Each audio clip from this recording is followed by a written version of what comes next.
Shalom, orang-orang terbahagia di dunia. Full Gospel Businessman Fellowship International atau FGB MFI adalah sebuah organisasi yang didirikan oleh Demos Sakarian pada tahun 1952 untuk menjangkau orang-orang agar kembali kepada keluarga, bisnis, karir, dan Tuhan. Ladies and gentlemen, nothing could give me greater pleasure than to be able to pay tribute to you, the members of the Full Gospel Businessmen's Fellowship. You have become the largest layman's organization in the world. I want you to know how much we really appreciate you. You're very special because the work that you're doing in the chapter, the testimonies you're giving. I'm Mario Garcia Olvera. I'm the international president of the Full Gospel Businessmen Fellowship International. As a businessman, I have a lot of good things around my life right now. I'm trying to share that with you, and I want to welcome you to the fellowship and ask you to be part of this great fellowship. FGB MFI Indonesia dimulai tahun 1976 dan berkembang hingga berbagai kota di Indonesia dan telah banyak memberkati keluarga.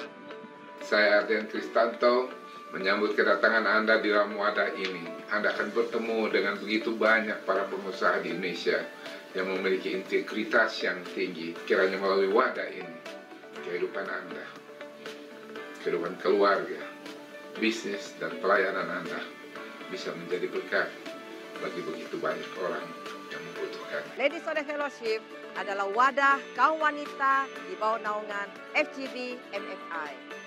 Ayo para FGB men, ajak istrimu untuk bergabung bersama-sama di wadah Ladies of the Fellowship atau LOF.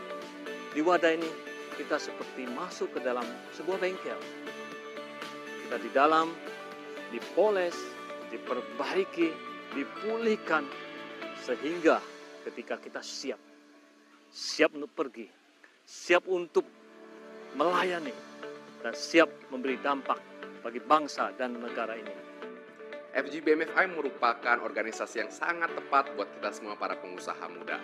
Baik Anda yang datang dari kalangan profesional maupun entrepreneur, dengan memiliki lebih dari 8.000 member pengusaha di seluruh Indonesia maupun 80.000 para pengusaha member yang tersebar di lebih dari 130 negara di seluruh dunia. Anda dapat memperluas network Anda di dalam dunia bisnis melalui wadah ini. Menampingi perjalanan organisasi ini dengan kesaksian pria-pria dan wanita yang memberikan inspirasi bagi kehidupan masa kini.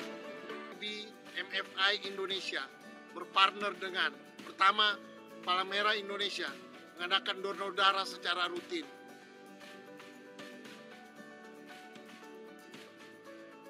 Kedua, Tagana untuk bantuan bencana alam. Ketiga, Jaringan Doa Nasional mendoakan bangsa dan negara tercinta Indonesia agar damai dan sejahtera. Keempat, Universitas Ciputra dalam menyelenggarakan mini MBA bagi pengusaha muda. Kelima, Family First untuk seminar keluarga. Keenam, CGN TV dalam rangka peningkatan kemampuan di dalam media elektronik, televisi, dan video.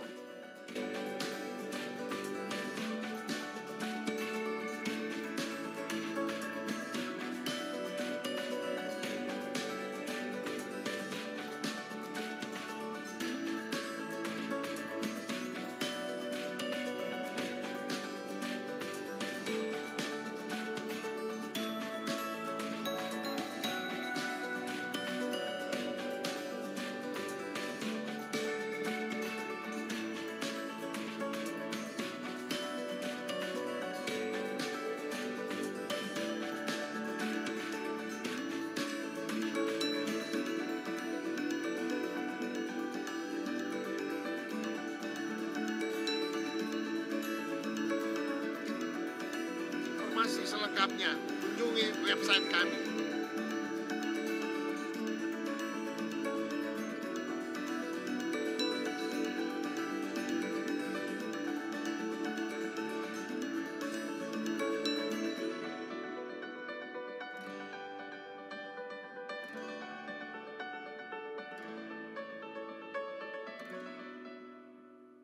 Ya, yang pasti ini bukan anak saya, ini istri saya. Ya, kami sudah menikah tahun ini tahun ke-24 yang ya. Ya nggak salah hitung. Wow. Kalau sampai salah hitung bahaya nanti. Ya, dan Tuhan percayakan kepada kami untuk menjadi orang tua dari 3 orang anak, 2 putra dan 1 orang putri. Mungkin itu saja. Nanti selanjutnya nanti kita pas sharing bisa kenal lebih lanjut lagi. Silakan Bro Budi. Oke. Jadi kalau kita ini ya kebetulan berkaitan juga dengan Valentine belum lama ya, dan kalau kita mau fokus ke keluarga tentu harus dilandasi dulu oleh yang namanya love ya, oleh yang namanya cinta. Dan ceritanya memang pada waktu Bro Vincent, saya dan Bro Himawan ini ngobrol-ngobrol, saya itu sempat share sedikit gitu bahwa saya itu udah lama dengar soal 5 love languages. Dan terus terang beberapa kali saya itu kepingin banget untuk beli bukunya gitu ya, tapi nggak kejadian. Kenapa? Karena menurut saya covernya ini ya, covernya saya nggak tahu bisa kelihatan nggak ya, covernya ini nggak doing justice gitu ke quality dari bukunya. Saya pikir ini buku apa sih kayak begini, pasti nggak menarik lah. Dan kejadiannya di akhir tahun lalu, saya itu sempat ketemu sama satu teman ya. Jadi beliau itu profesor psikologi, terutama fokusnya di positive psychology di UCLA. Jadi saya ketemunya di LA, ngobrol-ngobrol, ada beberapa topik antara lain mengenai keluarga gitu ya. Dan saya itu sempat tanya ke beliau, kira-kira kalau saya mau punya hubungan yang lebih baik dengan my spouse, my kids, bahkan teman-teman kerja, ada nggak buku yang bisa direkomendasikan? Dan buku itu ternyata adalah 5 Love Languages. Dan menurut saya sih interesting pilihannya. Saya sering dengar, tapi ya itu tadi nggak pernah bisa beli bukunya karena covernya kayak begitu. So di airport, long story short, akhirnya saya putuskan untuk pick up bukunya. Saya beli 1 aja deh. Saya coba baca selama perjalanan dari Amerika balik ke Asia. Saya pikir paling-paling 5 halaman saya nggak tahan, saya tutup gitu. Ternyata enggak ya, saya nggak bisa put down the book sama sekali. Jadi saya baca cover to cover sampai akhir, dan satu-satunya yang saya pikirkan adalah saya itu menyesal kenapa saya nggak pick up buku ini lebih pagi dalam hidup saya. Dan kalau boleh saya pikirkan lebih jauh lagi, sebenarnya ini buku yang relevan, bukan cuma dalam rangka ini ya, bukan cuma dalam sorry, ini ada noise dari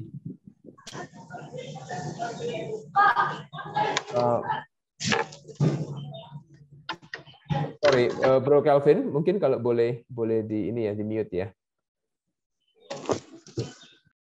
Ya, oke. Jadi saya pikir ini buku yang relevan, bukan cuma dalam kerangka relationship kita dengan spouse kita, tapi juga relevan dalam rangka relationship kita dengan staff kita bahkan di kantor, dan relasi-relasi kita. Karena saya percaya bahwa setiap orang itu punya bahasa cinta. Without further ado, mungkin saya persilakan Pak Himawan untuk bicara soal 5 bahasa cinta ini. Terima kasih. Oke, ya, thank you Bro Budi. Saya juga mau menyapa sekali lagi nih beberapa yang saya kenal ya. Ada Bro Valen, ada Bereno, ada Ko Andreas Nawawi, Ko An.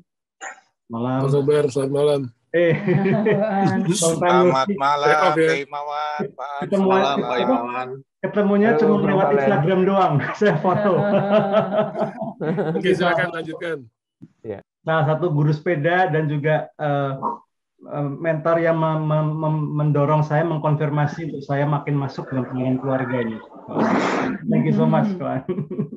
Iya, ya memang bicara soal bahasa cinta ya, ini menjelang Valentine. Nah, kalau saya boleh tanya ke teman-teman semuanya gitu ya, apa sih yang Anda tahu tentang cinta? What do you know about love? Gitu ya, tentang cinta itu apa? Mungkin Bu Marta dulu deh, mewakili kaum wanita. Silakan Bu Marta. Silakan Bu, di-unmute dulu Bu.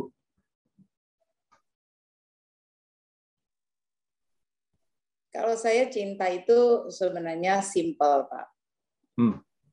Dia harus bisa melihat dari semua sesuatu yang real ya.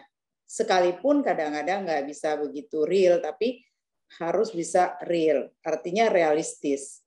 Jangan terlalu halu. Jadi simple dan realistis. Itu saya, Pak. Jadi kemana-mana, tetapi kalau dan saya temukan semua kriteria yang dalam dua hal itu, cinta itu adalah sesuatu yang simple dan real, ya cuman satu di dalam Yesus ya. Buat saya itu aja. Dan itu yang harus dibangun di keluarga. Saya tanamkan ke anak-anak saya, jangan berfilsafat kalau kamu sendiri tidak real di dalam kamu punya kasih. Wah, gitu aja. Mantap. Ibu Marta ini berarti tipe orang operasional ya. Udah nggak usah banyak ngomong, jalan aja dulu. Gitu. Udah. Langsung turun di lapangan, Pak. Nggak usah bikin meeting plan kelamaan, bikin panitia dulu kelamaan. Action aja dulu. Action aja. Ntar kalau kebakaran keburu satu desa hangus semua kalau bikin action plan dulu. Wah keren nih Bu Marta nih. Kalau Bu Jaihan gimana Bu Jaihan? Kalau menurut saya cinta yang dewasa itu unsurnya adalah empati. Sama seperti cinta Tuhan sama kita, walaupun kita berkali-kali berkali-kali tidak menjalankan perintahnya, tapi karena sudah ada unsur empati dan sudah ada unsur unconditional, jadi tetap kita akan merasa ketika kasih kita haus, kita yang merasa gugup untuk mencarikan air minum, terus mencintai tapi tidak tidak mengharapkan bahwa orang itu tuh harus berbuat baik juga sama kita, karena kasih Tuhan aja tuh dikasih ke kita secara cuma-cuma. Jadi kalau menurut saya kenapa kita harus mencintai sesama makhluk, karena kita sudah dikasih kasih Tuhan yang begitu banyak ke kita gitu. Jadi kita juga nggak boleh pelit dong berbagi sama orang lain. Baik. Bu Jaihan sudah berkeluarga? Belum. Iya. Memang kelihatan dari ininya ya, pengertiannya ya. Tapi saya setuju ya, prinsipnya ketika kita memberikan kasih, kalau kita mengasihi seseorang itu, kita tidak harus memaksakan orang itu juga melakukan hal yang sama kepada kita, gitu ya. Dan fokusnya memang kasih kepada orang lain. Tapi memang harus ada koridornya ya. Kalau kita bagi-bagi kasih, tapi kalau bagi kasihnya kepada orang yang seberkeluarga bahaya ya. Nanti jadi Lydia ya. Nggak boleh. Iya. Oke, baik.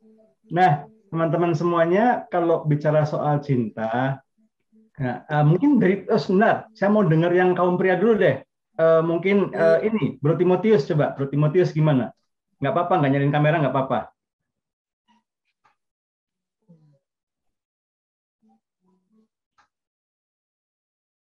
Bro Timotius, bagaimana? Oke, mungkin masalah ini ya. Bro Calvin mungkin? Selamat malam semua. Malam. Kalau saya sih, kalau bicara tentang cinta atau kasih, kalau kita mengasihi pasangan kita, ya kita menerima pasangan kita itu apa adanya. Gitu. Terus kedua, di dalam kasih itu paling penting adalah mengampuni, Pak. Dari Tuhan Yesus mengajarkan ya mengampuni. Mengasihi itu ya sama dengan mengampuni, Pak. Jadi kita harus benar-benar bisa dalam waktu-waktu tertentu itu terhadap pasangan kita tuh harus siap untuk mengampuni gitu, Pak. Menerima dia apa adanya dan siap untuk mengampuni dan siap juga untuk berkorban gitu. Iya. Mungkin gitu, Pak, kasih menurut pandangan saya, Pak. Baik. Terima kita kasih, menerima Pak. apa adanya bukan karena ada apa-apanya ya. Betul. Kalau rekeningnya masih tebal, sertifikat depositonya, kalau tabungan dolarnya masih, kriptonya masih banyak, sayang gitu. Tapi kalau udah enggak, bukan itu ya. Tapi berarti di waktu kita pemberkatan di dalam segala kondisi, Pak, kita harus terima pasangan kita apa adanya, baik itu sakit, sehat, betul kan Pak? Iya. Nah, itulah Iya. komitmen kasih itu kan seperti itu Pak. Betul, betul, betul. Terima kasih Bro Calvin. Ya, mungkin Pak Parlindungan. Nih, yang jauh-jauh dari bagian utara, dari Korea Utara. Dari Sumatera Utara, Pak Parlindungan. Gimana Pak? Ya, jadi ini adalah kata-kata yang saya orangnya pragmatis juga gitu. Nah, harus benar-benar dilaksanakan dan kita harus terus belajar. Nah, nggak ada habisnya. Dan karena kan tuntutan kan makin lama, kalau dulu harus ketemu, sekarang kan digital gitu. Jadi faktor komunikasi. Jadi saya melihat dari faktor komunikasi. Ya. Tapi saya sependapat tadi bahwa segala sesuatunya itu yang tertinggi itu adalah kasih Tuhan gitu. Jadi kita tinggal niru aja gitu. Demikian ya. Pak singkat. Terima kasih Pak Parlindungan. Ini juga Bro Billy terima kasih ya. Kasih itu komitmen. Wah, komitmen. Singkat padat komitmen. Ya. Karena sayang sama Manchester United meskipun sering kalah, sering seri tetap sayang gitu. Iya, oke ya, baik. Nah, memang saya setuju ya. Tadi saya kutip beberapa dari teman-teman semuanya ya. Kita sepakat dulu malam hari ini bahwa cinta itu nggak cuma sekedar perasaan, ya. Karena kita semua saya kira sudah dewasa semuanya. Kalau memang, oh ya, Bro HK ini, Behalim, Ohayo gozaimasu. Kok itu selamat pagi ya? Ini pakar cinta kalau Bro Halim. Pakar cinta ini Bro Halim. Nggak sesuai dengan omongan Pak. Ini ya boleh. Sip. Thank you Bro Halim. Thank you. Apa kabar Pak ini? Sehat, puji Tuhan. Thank you. Iya, baik. Wah, Bro HK Harry Kane. Salam pemainnya MU nih season depan. Oke. Ya, jadi memang kita sepakat cinta itu bukan cuma sekedar perasaan ya. Karena memang sangat berbahaya ketika kita mengkotakkan cinta itu hanya sekedar perasaan. Sangat berbahaya sekali karena rasa cinta itu sama seperti emosi atau perasaan yang lain seperti marah, senang, sedih, itu bisa datang dan pergi gitu ya, bisa hilang, juga bisa berubah dengan begitu cepat. Jadi kita semua sepakat memang itu bukan sekedar perasaan. Saya setuju sekali dengan apa yang disampaikan tadi ya beberapa teman-teman ya, bahwa udahlah nggak usah muluk-muluk di atas lah, buktinya aja gimana gitu ya, langsung dipraktekkan saja gitu ya. Karena saya kutip dari sebuah ayat di Alkitab gitu ya, dikatakan dalam 1 Yohanes 3, anak-anakku janganlah kita mengasihi hanya di mulut atau dengan perkataan saja, hendaklah kita mengasihi dengan kasih yang sejati yang dibuktikan dengan perbuatan. Nah, ini memang kalau memang cinta buktinya apa? Jadi nggak usah muluk-muluk harus pakai ini bunga, harus pakai begini konsepnya yang gimana, praktek aja di lapangan bagaimana gitu ya. Karena memang meskipun cinta atau kasih itu sepertinya hanya sebuah perasaan, tetapi bukan cuma berhenti di situ ya.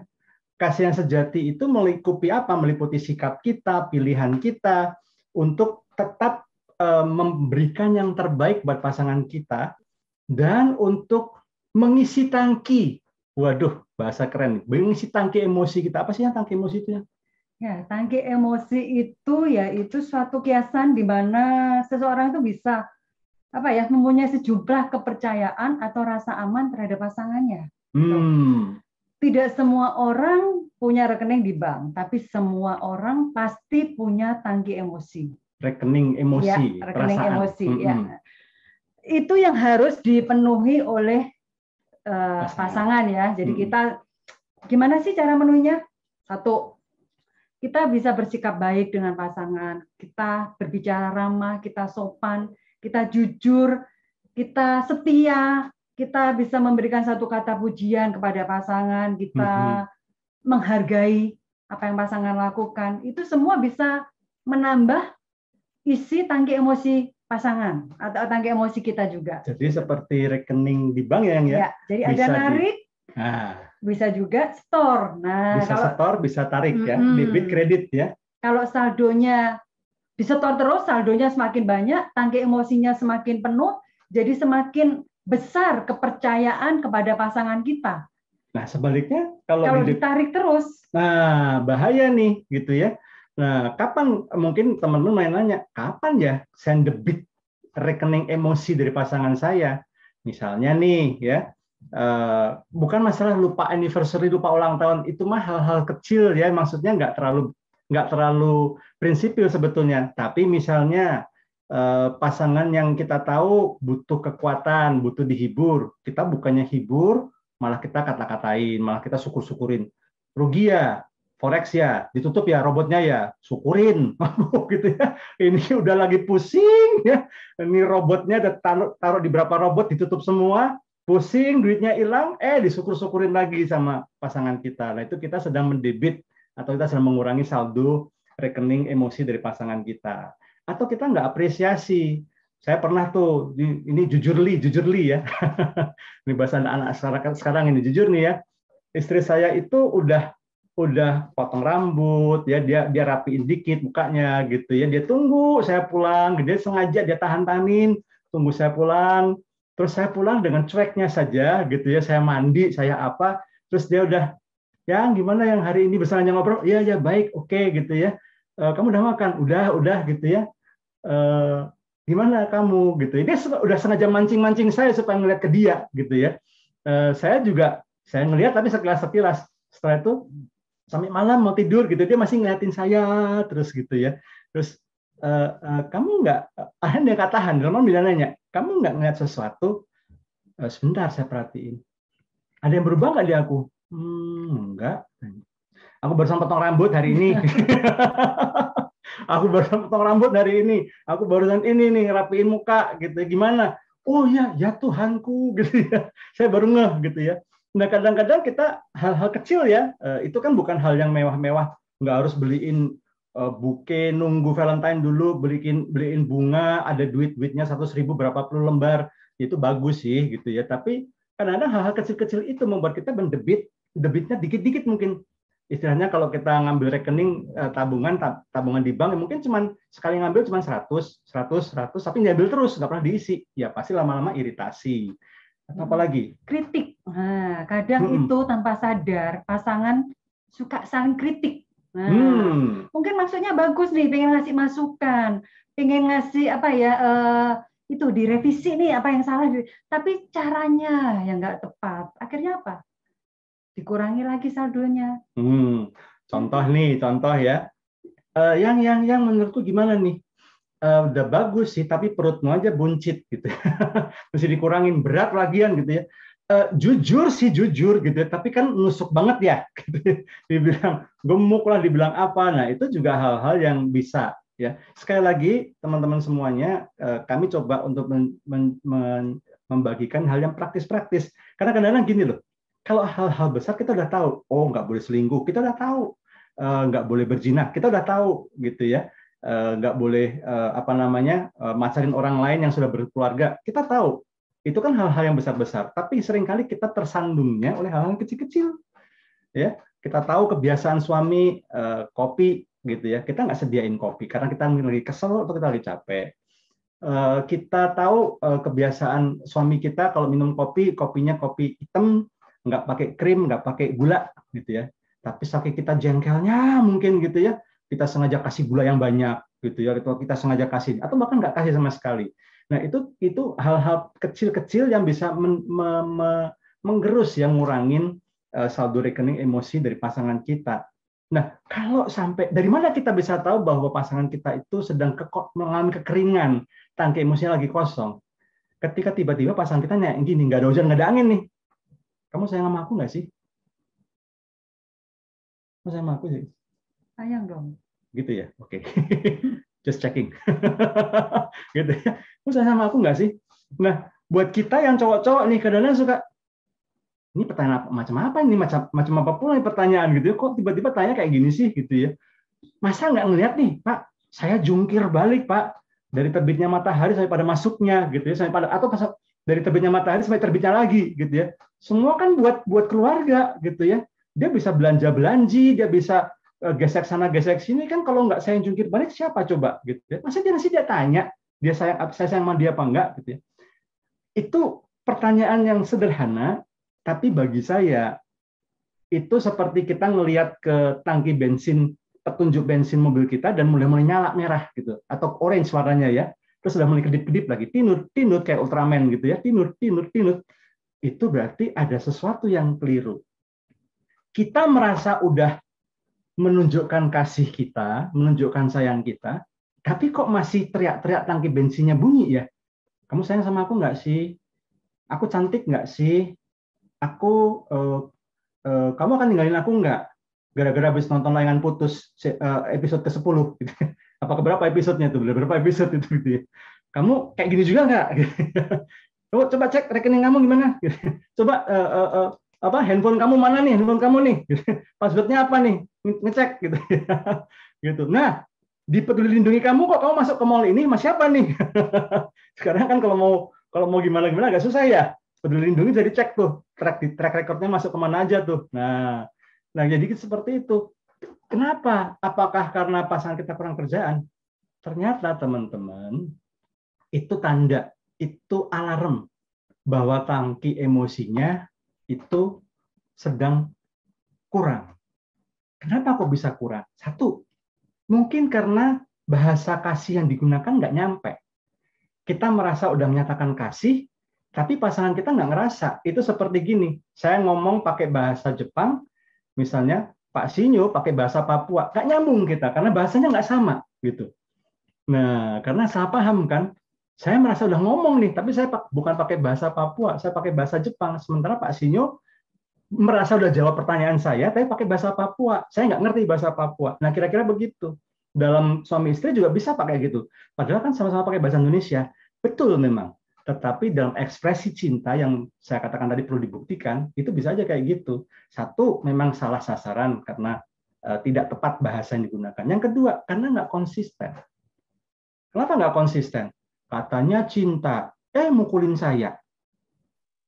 Katanya cinta, Valentine ngasih coklat, gitu ya, coklat yang mahal. Tapi malamnya saya nemu tuh dia tidur ngigo, manggilnya Elia. Siapa Elia? Siapa itu Elia itu? Aku sayang kamu, jangan pergi Elia. Sopo ini? Gitu ya. Katanya cinta, gitu.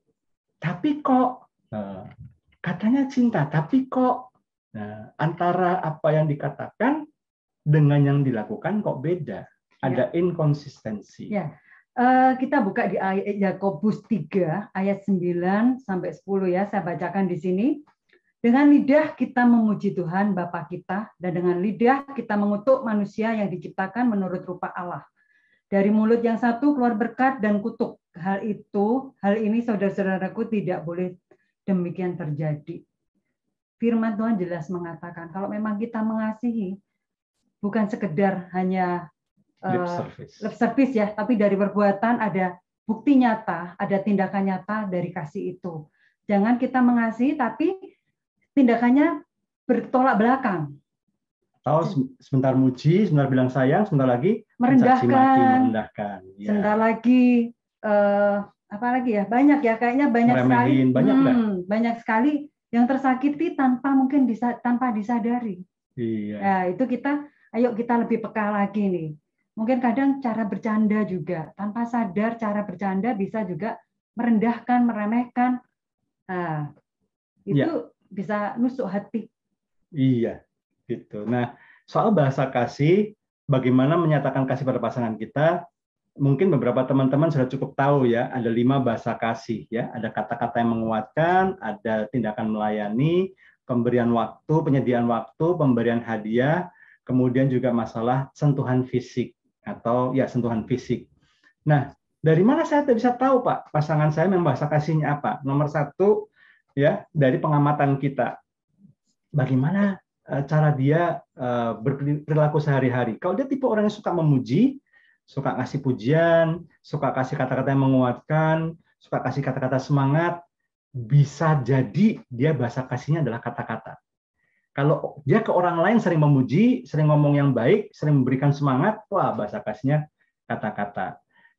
Atau dia tipe yang, kamu mau kemana hari ini, tak temenin deh, nggak banyak ngomong, kamu ke pasar, tak temenin deh, gitu ya, tak bawain tasnya misalnya, gitu ya, kamu mau kemana hari ini, kamu mau belanja kebutuhan bulanan, tak anterin deh, gitu ya. Pokoknya dia senang banget kalau bisa nemenin. Wah, bisa jadi ini berarti bahasa kasihnya adalah memberikan waktu, gitu ya. Atau misalnya apa lagi yang kalau suka membantu nih, suka ngelayanin. Jadi kalau suami saya nih memang bahasa kasihnya dia tipikal melayani ya. Oh ya? Jadi dia suka bantu saya untuk cuci piring, bantu saya waktu anak-anak kecil, dia suka untuk take care juga anak-anak. Karena bahasa kasih dia melayani.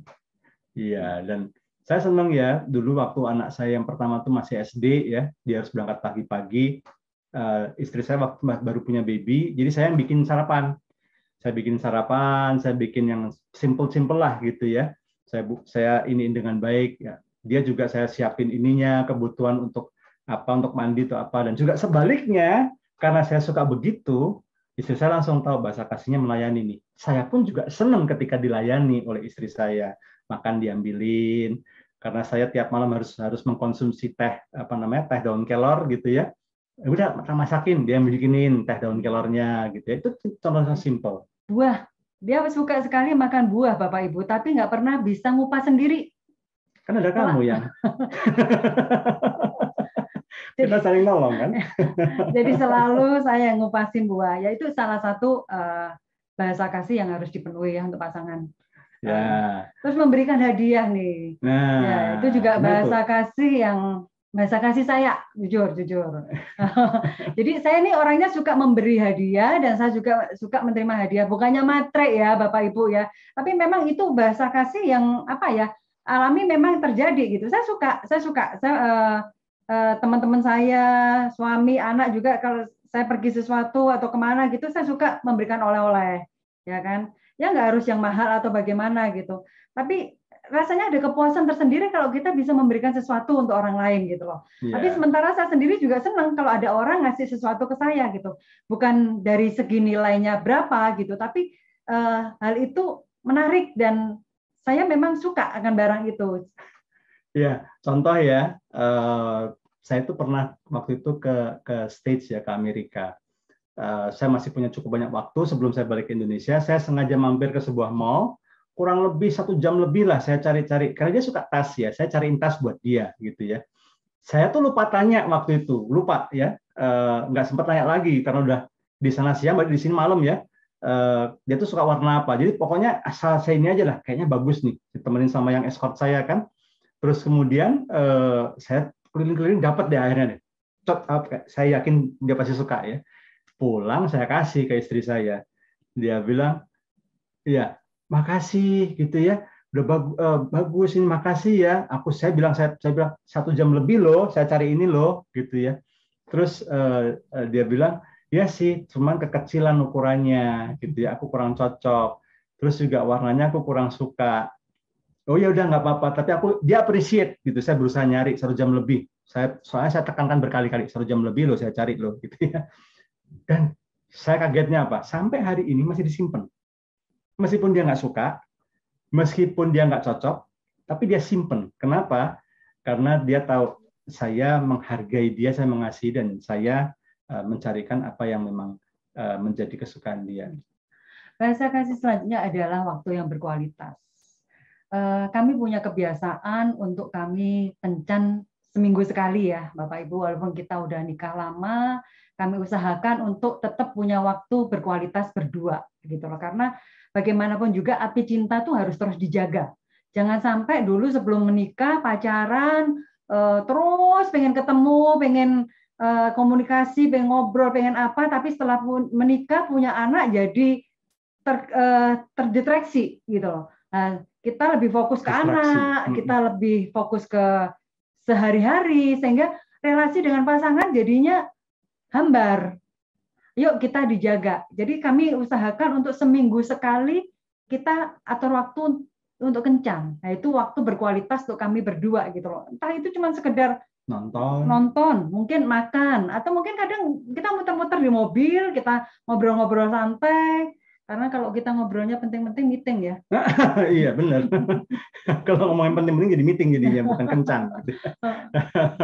Ya, jadi seperti itu. Apalagi yang belum yang tadi kata-kata udah, melayani udah, apalagi hadiah Sentuhan udah, fisik. sentuhan fisik gitu ya. Ini saya nggak melihat ada yang berpasangan dalam satu gadget gitu. Tapi nanti boleh deh ya yang serumah cepat-cepat dipeluk istrinya gitu ya. Aku sayang sama kamu gitu ya. Jangan cuma ikan koinya aja yang dilus-lus. Aku sayang sama kamu. Atau mobilnya ini poles terus gitu ya. Seminggu bisa 3 kali moles mobil gitu ya. Coba tolong, bukan berarti istrinya harus dipoles juga. Enggak, saya nggak bilang gitu ya. Tapi paling nggak dipeluk, dicium gitu ya. Kalau memang kita tahu tipe bahasa kasih dari pasangan kita adalah itu. Jadi pengamatan. Cara pertama, cara yang kedua, bersyukurnya abad 21 ya, bersyukur sekali teman-teman kita bisa ketemu alat-alat tesnya secara online. Googling saja tes love language kalau yang bisa bahasa Inggris gitu ya, atau bahasa kasih, quiz bahasa kasih. Itu sekarang banyak sekali, diguling saja, ambil waktu untuk ambil tes-tes itu untuk kita cari tahu apa bahasa kasih pasangan kita. Ya, setelah kita tahu apa bahasa kasih pasangan kita, nah ini kata kuncinya. Bukan berarti begini, bahasa kasih pasangan saya pelukan, sentuhan fisik maksud saya. Tapi saya nggak bisa. Saya nggak pernah digituin soalnya sama orang tua saya, gitu ya. Saya nggak tahu gimana caranya. Ya dia ngertiin saya lah, gitu. Dia yang sesuai sama saya. Nah, gitu ya. Saya ingin mengatakan begini, kalau memang sayang sama pasangan, tadi siapa saya lupa ya, kalau nggak salah Bu Jaihan ya. Kalau kita sayang sama orang, ya kita fokusnya ke orang itu, kita yang lebih dulu ngasih ke orang itu, kita isi tangki emosinya, kita yang belajar bahasa kasihnya dia, dan kita tunjukkan memang aku ini sayang sama kamu. Buktinya aku bukan tipe orang yang suka meluk, tapi aku belajar untuk meluk kamu. Aku bukan tipe orang yang suka memuji misalnya, suka ngomong yang ya berterima kasih misalnya, omongannya irit, tapi saya mau belajar karena aku sayang sama kamu. Nah, dari hal-hal seperti itu akan membuat pasangan kita yakin bahwa kita benar-benar sayang sama pasangan kita. Last but not least, fokus dari cinta, ya, bahasa kasih. Kenapa kita perlu belajar bahasa kasih? Kenapa kita perlu mengkomunikasikan kasih? Karena dalam relasi, kami ngomong relasi suami istri ya, itu kita perlu perhatian kita pada pasangan kita, utamakan pasangan kita. Nah, banyak orang ngomong gini, Pak Him, serba salah sih gitu ya. Kita tuh pengen punya anak, begitu dikasih anak, kita lupa sama pasangan kita. Kita ngurusin anak gitu ya. Kayaknya tuh anak penting. Gitu. Apalagi bagi budaya tertentu, kultur tertentu, anaknya dapatnya anak cowok. Waduh, anak cowok, penerus marga, penerus penerus apa istilahnya? Nah, penerus saya lim, ikut lim gitu ya, ngikutin silsilah keluarga misalnya gitu ya. Wah ini apalagi cucu pertama dari papi mami saya, cucu laki-laki pertama, wah disayang saya banget. Lupa, kita kan janji untuk setia sama siapa? Bukan sama anak lo, sama pasangan kita, ya kan? Kita janji untuk setia sama pasangan kita. Kita janji untuk sampai mau memisahkan sama pasangan kita, bukan sama kerjaan kita, bukan sama bisnis kita, bukan sama anak kita. Jadi dari sekarang teman-teman gitu ya, saya dengar dari Bro Vincent gitu ya, ada yang bisnisnya udah bagus, ada yang lagi mulai naik daun bisnisnya, ada yang mulai makin sibuk. Justru kita start dari awal dengan benar.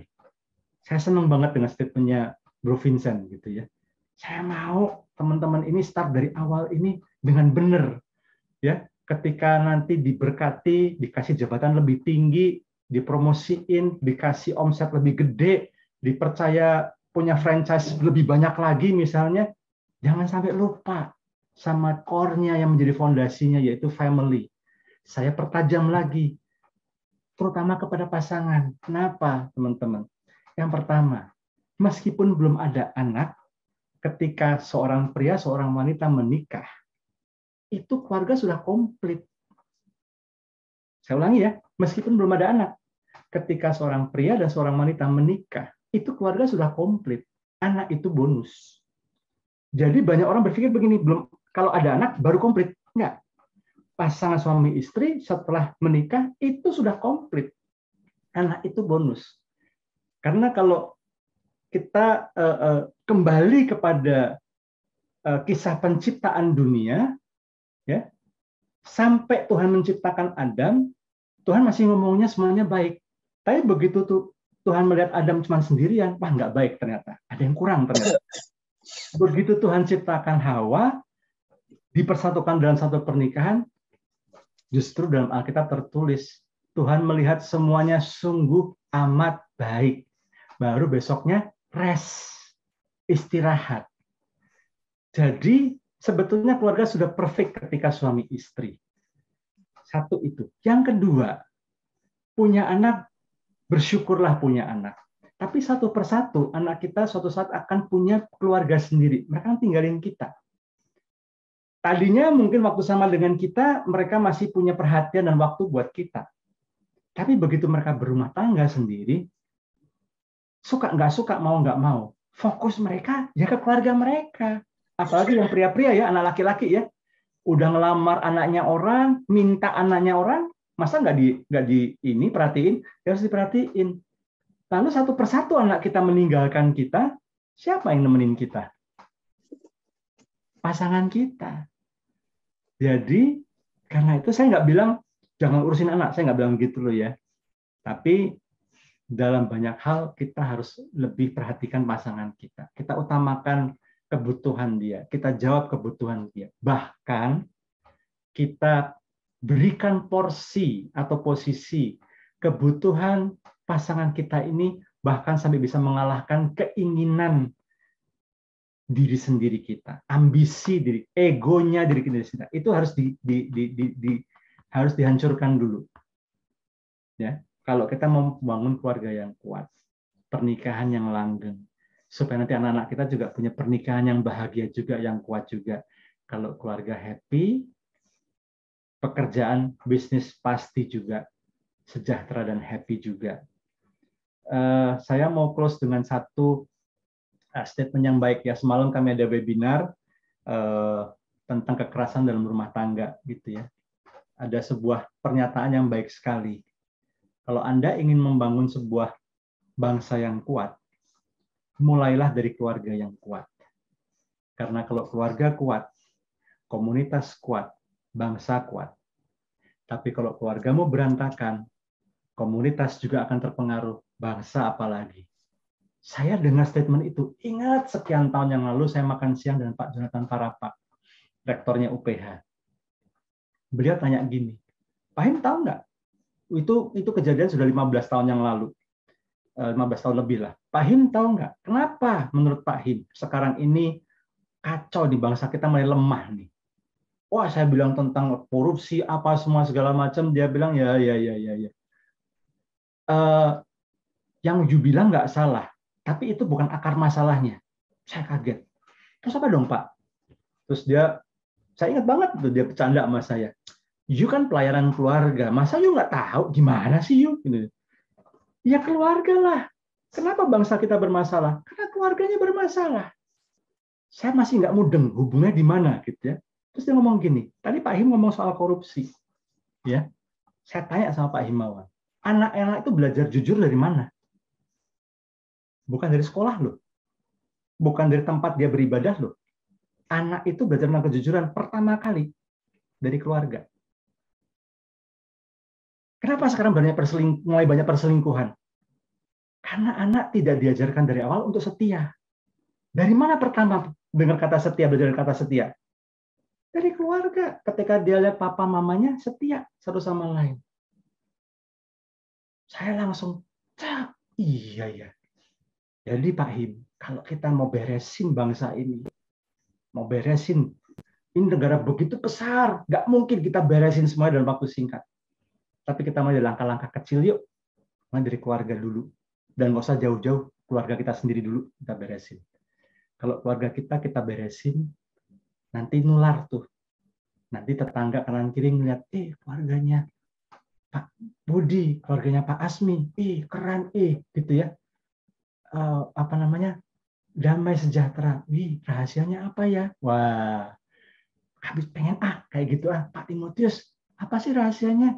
Kok sampai istrinya lengket banget, kayaknya perhatian banget gitu ya. Nah, kita bisa menularkan ini kepada orang-orang sekeliling kita. Dan kalau keluarga kuat, keluarga adalah unit terkecil dari sebuah organisasi, dari sebuah kota, sebuah bangsa, bahkan sebuah negara. Kalau ini terkecilnya beres, ini nanti akan mempengaruhi unit-unit yang lain. Jadi teman-teman,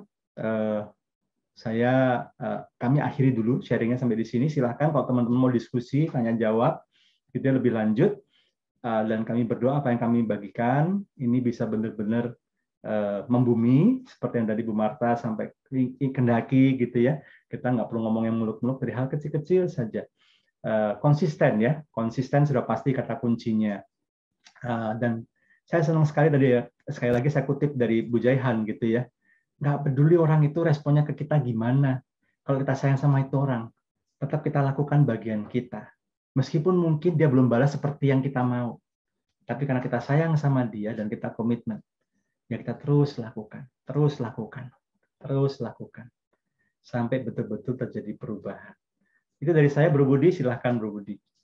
Thank you Pak Himawan, Bu Ervin. Terima kasih banyak.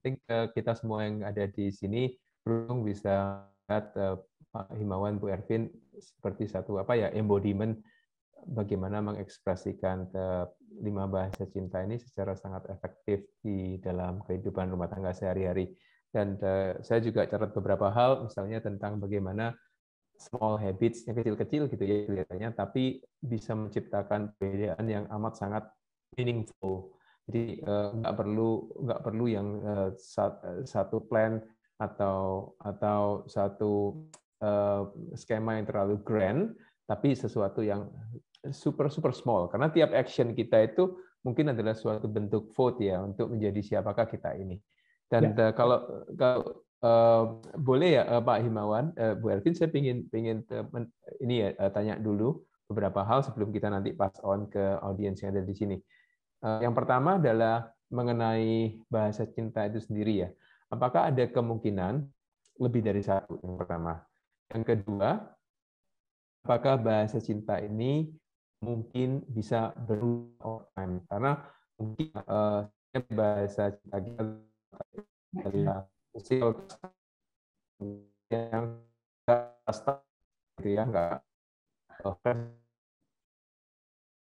itu nggak sempat terekspresikan, atau mungkin uang gitu, jadi belum bisa kasih, nggak mikir, tapi begitu kita lebih established.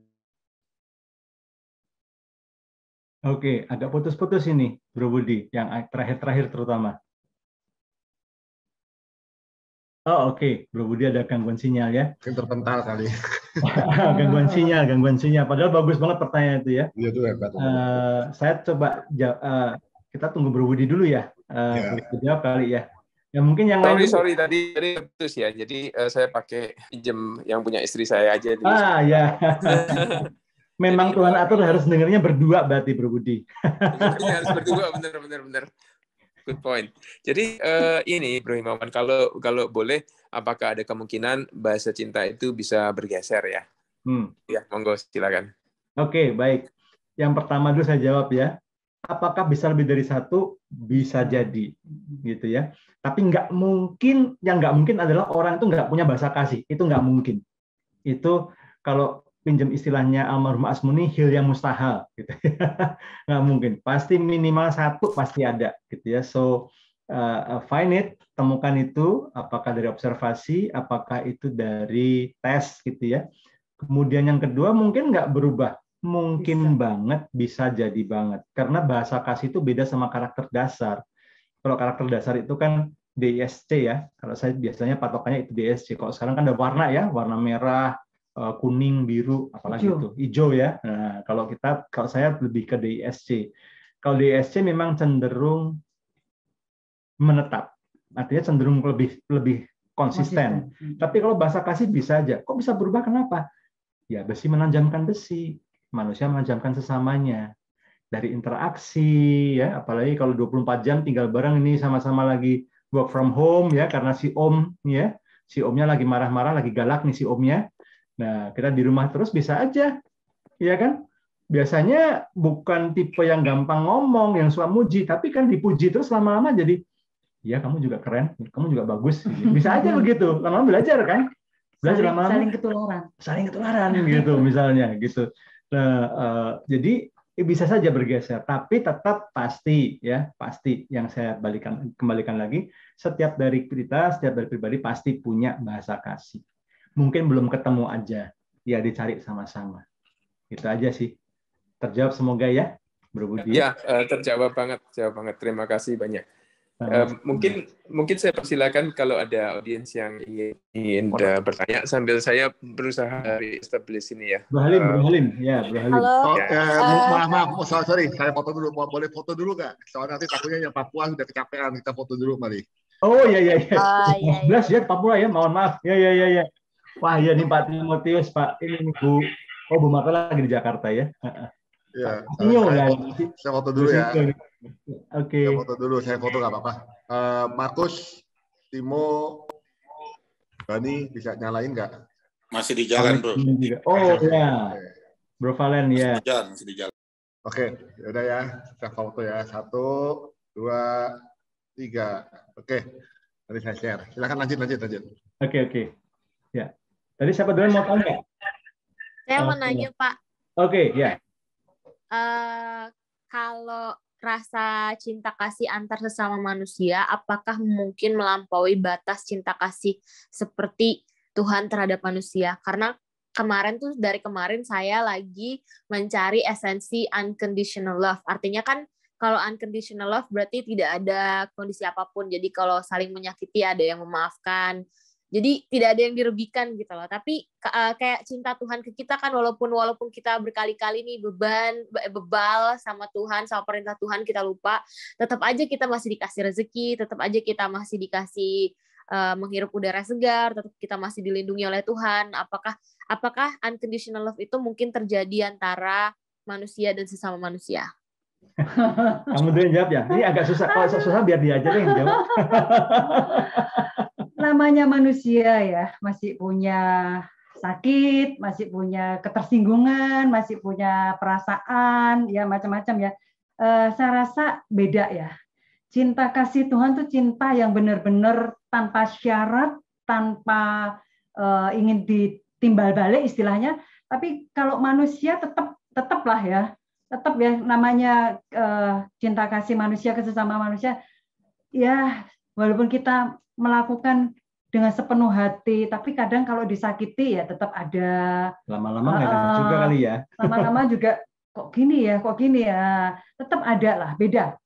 Tetap lain ya. Kalau cinta kasih Tuhan tuh benar-benar, waduh luar biasa. Dan itu nggak bisa manusia 100% mengikuti ya. Kita semua menuju untuk memiliki cinta kasih yang seperti Tuhan punya gitu loh. Ya kita kan namanya manusia terus belajar, terus mengembangkan diri, memperbaiki diri gitu.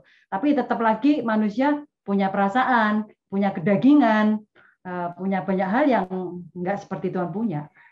Dulu ya sebelum manusia jatuh dalam dosa, kan memang kita tuh diciptakan segambar dan serupa dengan Tuhan gitu ya. Dulu ya sebelum jatuh dalam dosa ya, kita bisa saja sebetulnya punya potensi untuk itu. Tapi setelah kejatuhan manusia dalam dosa, kita jadi terbatas. Ya, kita jadi terbatas, kita jadi keluar istilah sabar tuh ada batasnya loh. Nah, itu karena kita manusia biasa, ya. Kita mau serendah hatinya kita gitu ya. Sampai satu titik ini kok lama-lama orang ini ngelunjak ya. Saya ini berusaha merendah, saya ini berusaha baik-baikin dia, kok ngelunjak kayaknya dia ini. Makin kurang ajar sama saya. Tetap akan ada satu titik di mana kita akan jadi marah, kita akan tersinggung, kita akan mungkin sedikit emosional. Nah, itulah keterbatasan manusia. Jadi, menjawab pertanyaan dari Bu Jaihan, gitu ya, apakah bisa sama enggak? Saya yakin enggak. Tapi kalau kita mau punya kasih yang seperti yang Tuhan mau, enggak ada jalan lain. Kita harus nempel terus sama Tuhan. Ya, kenapa saya bisa pakai handphone ini 24 jam sehari, 7 hari seminggu, 31 hari sebulan, 365 hari setahun? Enggak ada baterai yang bisa kayak gitu. Saya bisa lakukan itu kalau saya colokin terus ke sumber listrik. Jadi baterainya ngecas terus, baru dia bisa on terus. Gitu. Jadi Oke. Kalau menyambung soal ngecat terus ini ya, sekalian ya, Bro Himawan, Mrs. Erwin, gimana caranya ngecat terus? Ya, kita bangun hubungan secara konsisten ya. Bangun hubungan pribadi, personal kita dengan Tuhan. Bagaimana kita punya relationship yang konsisten antara kita dengan Tuhan saat teduh.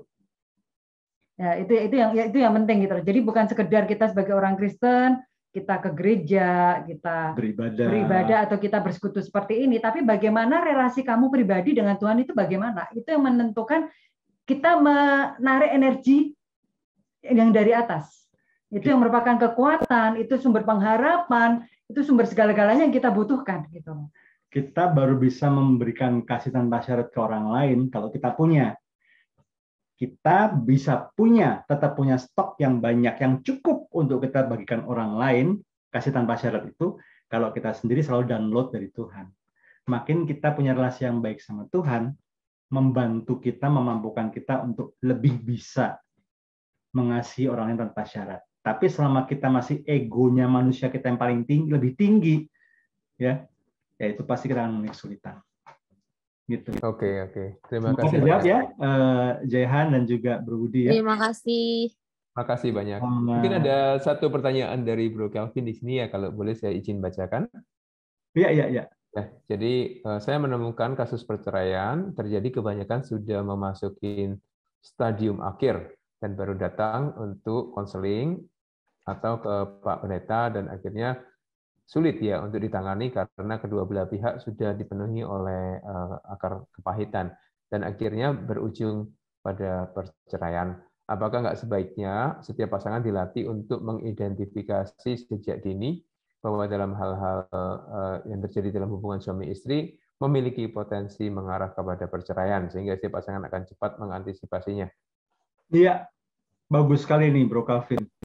Itu kenapa ya saya mengapresiasi ya tidak hanya gereja Kristen, tetapi saya perhatikan pemerintah pun juga sudah mulai mengupayakan ya memberikan satu ide, paling nggak itu berita yang saya baca bahwa setiap calon pasutri itu perlu ikut sesi persiapan pranikah, itu istilahnya gitu ya. Jadi persiapan pranikah itu ya dikasih tahu apa yang harus mereka siapkan. Waktu kami dengan masih aktif menggembalakan sebuah gereja waktu itu, kami suka melakukan bimbingan pranikah ini one on one ya, jadi sepasang dengan sepasang. Dan selalu pesan sponsor kami adalah bahwa tujuan bimbingan pranikah ini tidak akan menjamin 1000% pernikahanmu akan mulus, enggak. Ya, bukan jaminan mutu ya bahwa kamu nggak akan ada masalah, bukan itu. Tapi tujuan kamu tuh gini, banyak orang masuk pernikahan itu seperti kita masuk ke sebuah tempat yang masih baru, nggak ada GPS, nggak ada sinyal, Google Maps nggak bisa nyala, nggak ada peta. Bingung kan gimana? Nah, bimbingan pranikah ini memberikan gambaran kepada pasutri, calon pasutri. Nanti kalau kamu nikah, soal komunikasi misalnya, hati-hati ya, jangan ngomong yang begini, cara ngomong yang baik begini. Nanti dalam soal mengelola keuangan misalnya, hati-hati ya, mengelola keuangan itu dibicarakan bersama, bla bla bla bla bla. Jadi kami ceritakan juga apa yang akan terjadi kira-kira biasanya 5 tahun pertama pergumulannya apa, 10 tahun berikutnya pergumulannya apa, supaya calon pasutri ini kebayang, oh kayak gini toh medan pertempuran yang saya mau masukin nanti, gitu ya. Oh kayak gini toh pernikahan itu. Supaya apa? Supaya ketika benar-benar terjadi masalahnya, oh bersyukur udah diingetin sama Pak Billy sama Ibu waktu itu. Hati-hati ya, nanti ada belokan di sini, ada turunan di sini, ada tanjakan di sini. Nah kalau pas di situ, kalau pas bingung, di peta nggak ada, di rambunya juga nggak ada, cari kompas misalnya seperti itu ya. Nah itu itulah pentingnya bimbingan pranikah ya, membantu mempersiapkan, menyingkirkan semaksimal mungkin hal-hal yang bisa membuat tersandung pasangan suami istri. Dan beberapa lembaga saya perhatikan tidak hanya berhenti di situ. Mereka secara berkala mengadakan pertemuan mereka punya komunitas. Komunitas tujuannya apa? Mungkin komunitas yang sama-sama usia pernikahannya 10 tahun, komunitas usia pernikahan sama-sama 20 tahun. Tujuannya apa? Mereka bisa kumpul, bukan ngumpul ngerumpi, ngomongin forex, ngomongin robot trading, ngomongin MLM, bukan itu. Tapi cerita. Memang, ya, kamu ngomongin gitu ya? Iya loh, aku juga gitu loh. Ya kami bersyukurnya kami pernah udah ngelewatin masa itu. Jadi ketika mendengar kesaksian, kayak kita full gospel gini kan sering dengar kesaksian ya.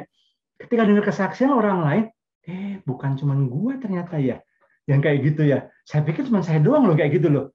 Terus ngeliat, dia aja bisa ngelewatin. Masa saya nggak bisa sih? Kita sama-sama makan nasi, sama-sama kalau diinjek orang masih sakit kakinya gitu ya.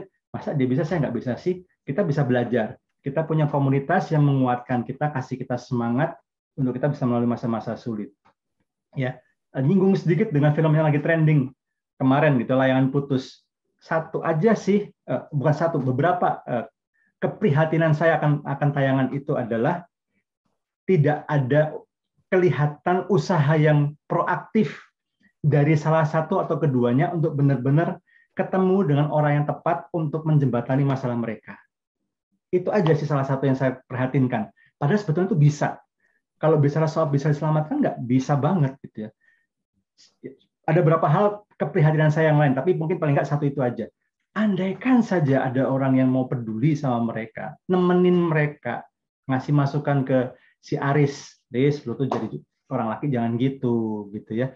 Terus ada juga yang deketin sama si Kinannya, Kinan, Mbak Yu Kinan gitu ya. Kita tuh memang perempuan, memang laki kita tuh salah memang, tapi ya jangan gitu, Bu Yao gitu ya. Ada ngasihkan hal-hal yang baik. Saya kok yakin ya endingnya akan menjadi berbeda. Gitu. Jadi mentoring tuh perlu sekali ya. Jadi kalau bisa Pak Sutri yang usia pernikahannya udah lebih lama, mereka bisa mementor pasangan-pasangan muda, berbagi hidup. Karena mereka udah punya pengalaman lebih dulu. Mereka sudah menjalani lebih dulu. Jadi mereka sudah sampai pada level tertentu, mereka bimbing yang baru-baru ini. Nggak jadi merit nanti. Nggak jadi merit nanti. Pasangan-pasangan muda yang udah merit, bro. Cuman memang kendalanya yang selama ini terjadi adalah kebanyakan tuh mereka tertutup, nggak terbuka. Itu yang susah untuk kita bisa masuk. Jadi memang ya itu kendalanya. Jadi kalau sudah sudah benar-benar mau meledak baru cari bantuan. Salah satu konsep yang salah adalah ketika pernikahan bermasalah itu harus ditutupin, soalnya itu aib keluarga. Ini pemikiran yang sangat keliru. Ya, kalau memang ada masalah, cari pertolongan yang tepat, cari orang yang tepat supaya bisa dibantu. Dan saran saya, kalau memang Pak Sutri ada masalah, sebisa mungkin jangan lari ke keluarga. Pasti bingung semua. Nggak boleh. Karena ya kalau kita ada masalah, kita lari ke keluarga, keluarga akan membela anaknya masing-masing. Itu yang sering terjadi. Justru tidak menjadikan suatu masalah itu selesai, malah akan melebar kemana-mana. Ya, satu lagi, selain itu ya, taruhlah misalnya saya sama istri saya, kita berantem nih, terus istri saya lapor sama orang tuanya. Puji Tuhan sih orang tuanya sudah dipanggil Tuhan semua ya. Saya lah gitu, saya ngelapor sama orang tua saya gitu ya. Saya bilang, si Arvin ini jelek banget gini. Langsung orang tua saya dan keluarga besar saya pandangnya negatif ke dia. Ya kan? Sementara setelah saya selesai cerita itu, terus saya rekonsiliasi sama dia nih. Hubungan kami baik. Ya kan? Tapi namanya Ervin keburu rusak di keluarga besar saya. Gitu. Nah, ini yang sering terjadi sekarang ini. Jadi, sekali lagi, saya nggak bilang kalau ada masalah tutupin ya, dari keluarga juga tutupin. Saya nggak bilang begitu. Tapi carilah solusi pada orang yang tepat. Ya, seorang yang kita anggap sebagai mentor, seorang yang kita anggap sebagai pihak yang netral yang bisa menjembatani kita. Ya. Paling kalau misalnya paling orang tua kita tanya, ya memang kita lagi ada masalah, tapi kita sedang cari jalan keluar kok. Doain aja, gitu ya. Itu mungkin dari pandangan dari kami. Ini menarik banget. satu nasihat yang sangat pragmatis dan sering kita nggak kepikir ya. Mungkin kalau boleh Betul saya itu. Setuju. Karena saya mengalami itu. Ya, Begitu beritahu. istri saya ke rumah orang tuanya, bubar kami. Selesai. Langsung wassalam ya, langsung selesai. Langsung selesai. Nggak ada tidak ngaling-ngaling. Boleh izin share dikit? Ya, silakan Bu Marta. Iya, saya sangat bersyukur kayak hati saya itu sangat dikuatkan ya. Karena apa? Saya memang suami pergi itu 2018 Pak Himawan dan Ibu. Tapi saya satu kebanggaan dan rasa hormat kepada suami itu sangat tinggi. Karena dia selain laki-laki yang takut sama Tuhan, tapi saya bilang dia mengakhiri pertandingannya dengan sangat, dia finishing well. Sebagai laki-laki, sebagai suami, dan sebagai ayah. Dan itu yang saya benar-benar menerima warisan yang sangat berharga, melihat 3 orang anak yang memang dia latih dengan prinsip yang sangat kuat. Dan untuk saya ini, hari-hari saya ini adalah, saya tidak akan menyerahkan bimbingan pranikah itu kepada gereja. Tetapi saya harus mulai dari diri saya kepada anak-anak saya. Saya bilang, maksudnya sebelum ke gereja. Kenapa? Karena bagi saya, usia emas anak saya itu adalah usia emas sebelum mereka menikah. Karena setelah mereka menikah, saya sudah tidak punya satu kekuasaan penuh untuk intervensi. Nah, jadi itu yang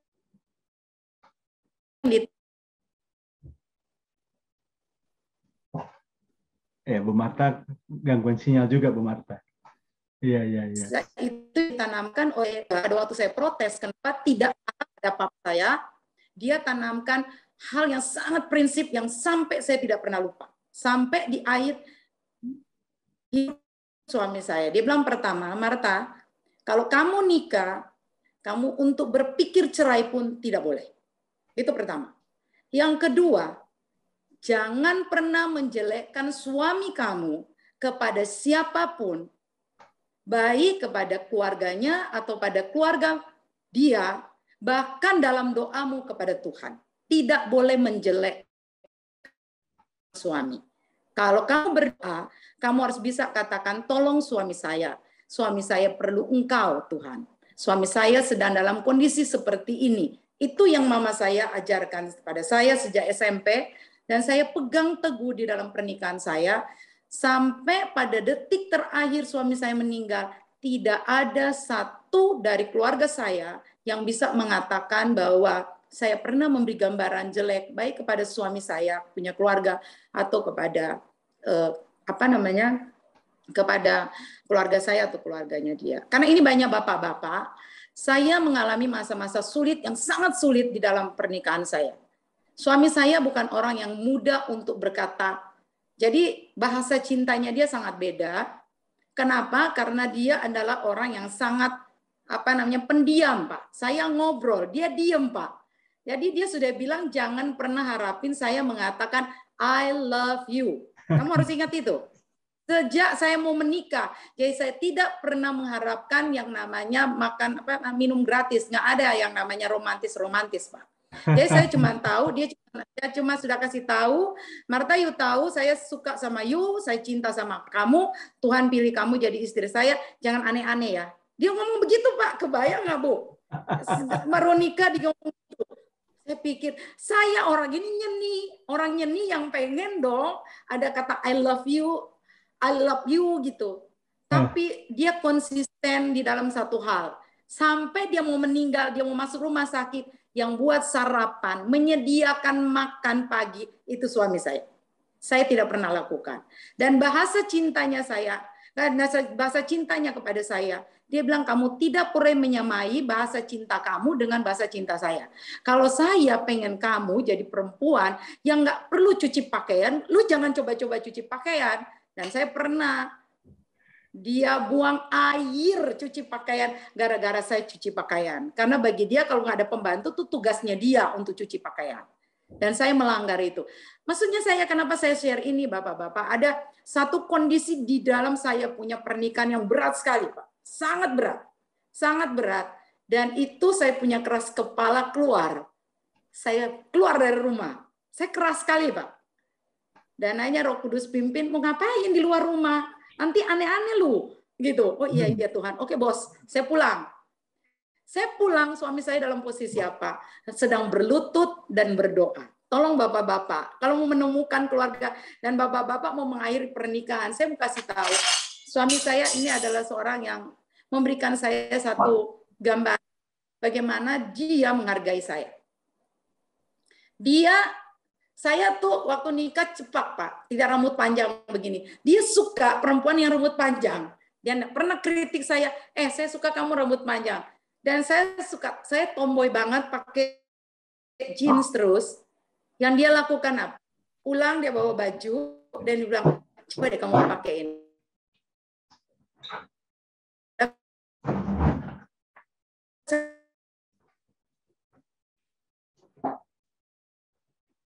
Sinyal. Ya, gangguan sinyal. Bagus kalau Bapak bahasa kasih. Tapi Oke, terima kasih, Mrs. Marta. Ya, terima kasih Bu Marta untuk kesaksiannya luar biasa. Mungkin Bro Himawan sebelum menjawab pertanyaan dari Sis Marta ya atau statement tadi, kebetulan ada satu pertanyaan masuk yang kurang lebih senada gitu ya. Jadi penanyanya ini minta tolong ditanyain apakah ya, tapi berpikir bahwa sudah persiapkan luar biasa. Masih pergi aja. Oke. Sorry. Saya melihat saya tahu dari tadi sharing ini karena banyak bapak-bapak. Suami saya tidak sempurna, dia sangat. Tetapi satu hari anak saya pengacara, dia telepon dan nangis. Saya pikir kenapa ini nangis? Dia bilang, Mami, Andrew bersyukur. Iya menangis benar-benar menangis. Andrew ingat Daddy. Kenapa nak? Daddy mengajar, mendisiplinkan Andrew, mengajar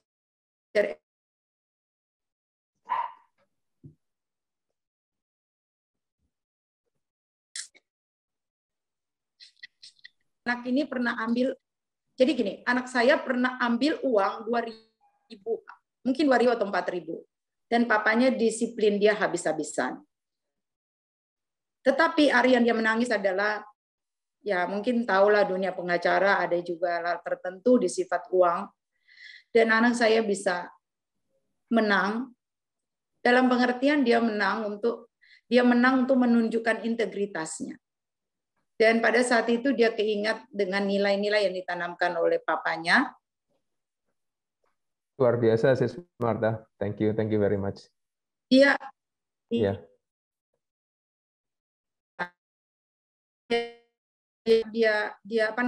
ukur bahwa Dedi mengajarkan untuk integritas, sehingga saya lihat teman pengacara melakukan hal itu dan saya nggak mau berteman dengan mereka. Saya nggak mau, Mami. Dan akhirnya di situ saya penting pendidikan seorang ayah kepada anak-anaknya. Ya. Kalau kita mau selamatin. Ya, terima kasih. Bu Marta, maaf, Bu Marta, putus-putus soalnya. Ya, pertanyaannya putus-putus. Tapi saya kira sharing saya ini saya mau tutup dengan satu pertanyaan kepada bapak-bapak. Berpikir nggak bapak-bapak, khususnya gini Pak Budi, apa yang sudah disampaikan Pak Himawan sangat penting. Mungkin Food Gospel ini bisa jadi satu jembatan atau satu bagian untuk menjawab permasalahan generasi muda di dalam sebelum memasuki pernikahan. Mungkin bisa jadi pusat konseling, karena kita kan dari berbagai agama sebelum anak-anak itu menikah, Pak. Gitu loh. Jadi terus mungkin Bapak bisa ada acara khusus retreat keluarga seperti yang Ibu sampaikan tadi, yang senior itu bisa kayak ada retreat khusus, nggak usah bicara yang lain-lain, kita fokus kepada keluarga. Karena ini penting untuk menyelamatkan anak-anak kita, karena Pak Himawan sama Ibu sudah kasih satu patron yang jelas. Saya bilang cinta itu simpel dan realistis. Jadi kita buktikan aja di Full Gospel ini, bolehkah Pak Vincent, Pak Budi, kita lakukan ini malam ini. Saya tahu Roh Kudus sedang berbicara dan saya pikir kita harus bisa respon dengan baik. Pak Budi ada ditempatkan keluarga, karena keluarga adalah inti untuk bisa mengubah masyarakat dan juga bangsa. mulailah dari kita. Bisa nggak kira-kira ada satu program, memang pandemi, tapi couple ini umpamanya saya dengan Love ya Pak Wudi, khusus Pak Wudi punya program, kita ada kumpul di satu tempat pasangan-pasangan, dan Bapak Ibawan sama Ibu bisa share yang realistis aja, yang real aja di rumah tangga. Jadi apa kayak seku lempar piring kayak ya cerita aja, nggak apa-apa kok, gitu loh Pak. Ini pertanyaan karena kita nggak bisa berhalusinasi tentang satu indahnya rumah tangga. Kayak Pak Wudi bilang betul, nanti kalau kita cerita di balik rumah tangga itu ada apa, banyak yang nggak mau nikah. Dan saya pernah pelayanan di Singapura, pada para perempuan di atas 30 tahun memutuskan tidak mau menikah. Dan pada waktu saya share tentang apa kualitas cinta saya, yang suami saya tidak biasa menyatakan I love you, dan diubahkan tiap pagi bisa I love you kepada saya, mereka bingung apa yang terjadi. Dan saya share, akhirnya mereka bilang, kalau gitu kita boleh menikah dong. Why not? Silakan nikah, saya bilang. Gitu loh Pak. Ya, Mungkin ini dorongan kepada Pak Wudi lah. Gitu. Terima kasih, itu saja. Mungkin panjang, tapi saya pikir saya punya hati sangat terdorong karena ini keluarga harus dijawab gitu loh. Saya nggak tahu, saya gregetan karena saya pikir ini kita harus menangkan bangsa ini melalui keluarga. Ya, terima kasih Bu Marta. Cakep banget Sis Marta. Dan itulah sebabnya Bro Himawan, Sis Marta ini mentor saya di urusan keluarga. Dan kebetulan juga ini ya, ada satu yang hadir di sini numpang tanya dan kurang lebih senada gitu ya. Minta tolong ditanyakan apakah kita boleh mengharapkan orang lain memberikan bahasa cintanya kepada kita. Misalnya kita berharap pasangan memuji atau memberi hadiah. Bagaimana berhadapan dengan pasangan yang tidak sensitif terhadap bahasa cinta atau yang penuh gengsi gitu, mesti ditanya, diminta dulu. Oke. Gimana ya? Segala sesuatu itu bisa dikomunikasikan ya. Jadi keterbukaan, kembali lagi keterbukaan gitu. Kalau kita sih gini, kita ini bukan telepati gitu. Oh, saya lihat kamu, saya bisa baca pikiranmu, kan nggak gitu loh. Jadi bagi saya dari sehari demi sehari, kan tadi Pak Im bilang nih, kita dengan cara mengamati kebiasaan dan kita day to day kita melihat seperti apa, akhirnya kan kita bisa tahu nih, oh ini bahasa cintanya apa, kebutuhan gitu. Tapi kalau memang nggak peka, ya mau nggak mau ya harus ngomong. Ya itu memang kadang ada orang yang seperti itu, nggak perlu kita ngomong, mereka udah ngertiin gitu. Tapi kadang kita harus ngomong, belak-belakan istilahnya. Gua butuhnya ini loh, gua maunya gini loh, ya toh. Ayo kalau kita mau memperbaiki hubungan kita, ayo kita berdua berubah, ayo kita berdua melakukan hal yang baru. Ya harus dibicarakan. Pesan saya adalah yang pertama, ketika itu mau diungkapkan, ya kalau kita paling tahu pasangan kita lah. Kalau memang pasangan kita tipe yang nggak perlu pakai pendahuluan dulu, langsung pada isi materi dan pembahasan masalah tanpa perlu pendahuluan, ya udah gitu, kita ngomong belak-belakan. Tapi kalau memang kita tahu pasangan kita ini tipe yang ini harus pendahuluan dulu, habis pendahuluan baru alasan teori. Alasan teori baru perumusan masalah. Gitu. Ya, berarti ya memang kita mesti pelan-pelan approach-nya. Itu satu. Kemudian yang kedua, ketika kita mau mengkomunikasikan, saya mau pakai istilah apa ya? iMessage. Use the iMessage. iMessage itu gini, bukan kamu harus begini, kamu harus begini, kamu harus begini. Ya itu kan you message. Tapi kalau iMessage itu, Pak, aku tuh seneng loh kalau kamu tuh gini. Pak, makasih ya.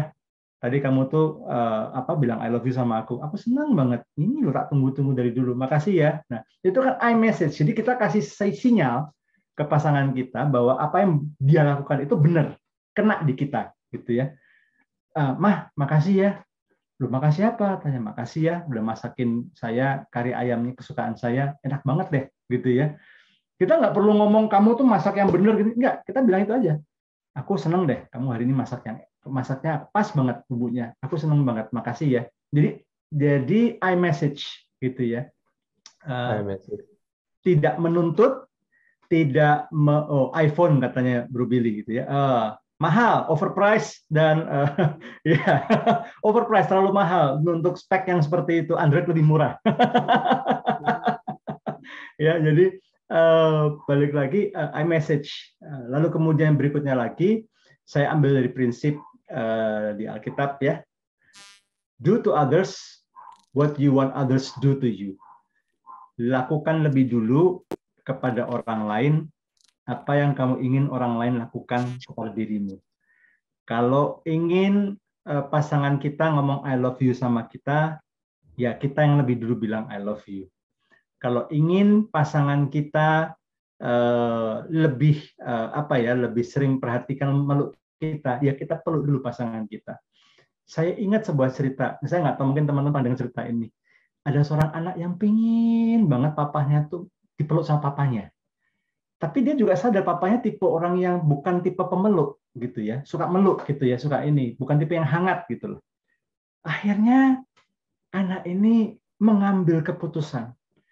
Ya, tiap malam sebelum dia tidur, dia samperin papahnya, dia peluk papanya. I love you, Pa, gitu ya. Terus besoknya lagi gitu lagi. I love you, Pa, gitu ya. Lama-kelamaan papahnya itu tergerak ya. Awalnya dia risih, awalnya dia bingung. Lama-lama awalnya dipikir mau minta apa gitu ya. Ya, tapi kok lama-lama kok enak juga ya. Ada rasa enak juga ya dipeluk ya. Enak juga ya. Akhirnya lama-kelamaan dia akhirnya si ayah ini yang berinisiatif. Dia pas limutin anaknya, "Pak, aku mau dong dipeluk." Dia dengan kaku, langkah kaku pun, ya B Valen, terima kasih B Valen ya, izin dia pamit. Thank you, Bro Valen. Dia berusaha, karena dia udah lebih dulu ngalamin beberapa kali dipeluk sama anaknya.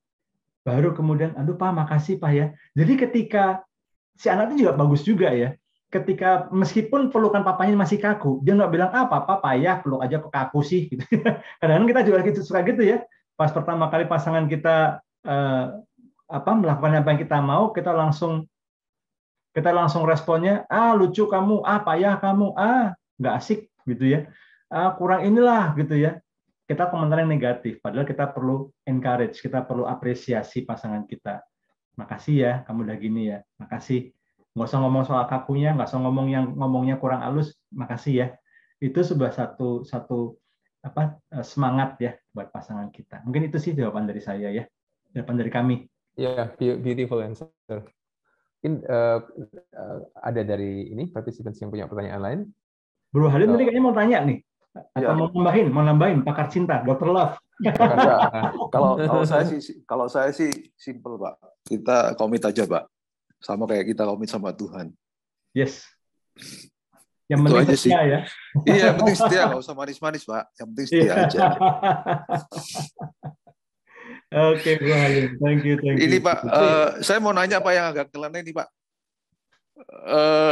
Orang kalau udah cerai, tapi setelah cerai terus dia kawin lagi, tapi akhirnya dia malah bahagia sama istri atau suami yang kedua, itu gimana tuh Pak? Iya. Saya pernah tanyanya gini nih. Ditanya gini. Kalau memang Tuhan itu nggak setuju sama saya nikah sama dia, kenapa Tuhan nggak cegah dulu saya nikah sama dia? Gitu ya. Kadang-kadang kan ada orang gitu ya. Tuhan tuh gimana sih gitu ya. Nah, saya tanya balik. Jangan nyalain Tuhan dulu. Waktu kamu mau nikah sama dia, kamu udah doa dulu belum, tanya sama Tuhan belum? Udah katanya Pak. Dengan kamu, ya kan? Kamu pikir itu tulang rusuk kamu, ternyata malah tulang rusak, ya kan? Kamu pikir itu tulang rusuk kamu, ternyata tulang rusuknya orang lain ternyata kamu ambil. Jadi harus hati-hati sekali, karena gini, ketika kita sedang jatuh cinta, kita nggak akan pernah bisa objektif. Di sini kenapa kita perlu pembimbing, kita perlu mentor, kita perlu orang tua yang kasih masukan untuk melihat hal-hal yang ketutup karena kita sedang kasmaran, gitu ya. Satu itu.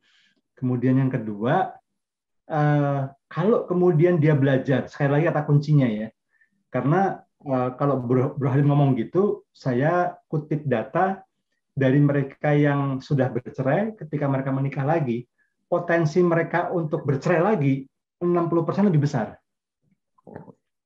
Dan justru lebih banyak yang terjadi adalah mereka kelihatannya bahagia, tapi kemudian ternyata mereka sadar, enggak juga ya.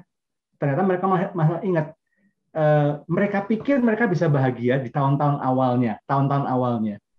Tapi setelah itu mereka harus menerima kenyataan, ternyata hidup nikah itu, saya mau nikah dengan siapapun, ujung-ujungnya pasti sama, harus mikirin sekolah anak, mikirin ini, mikirin itu.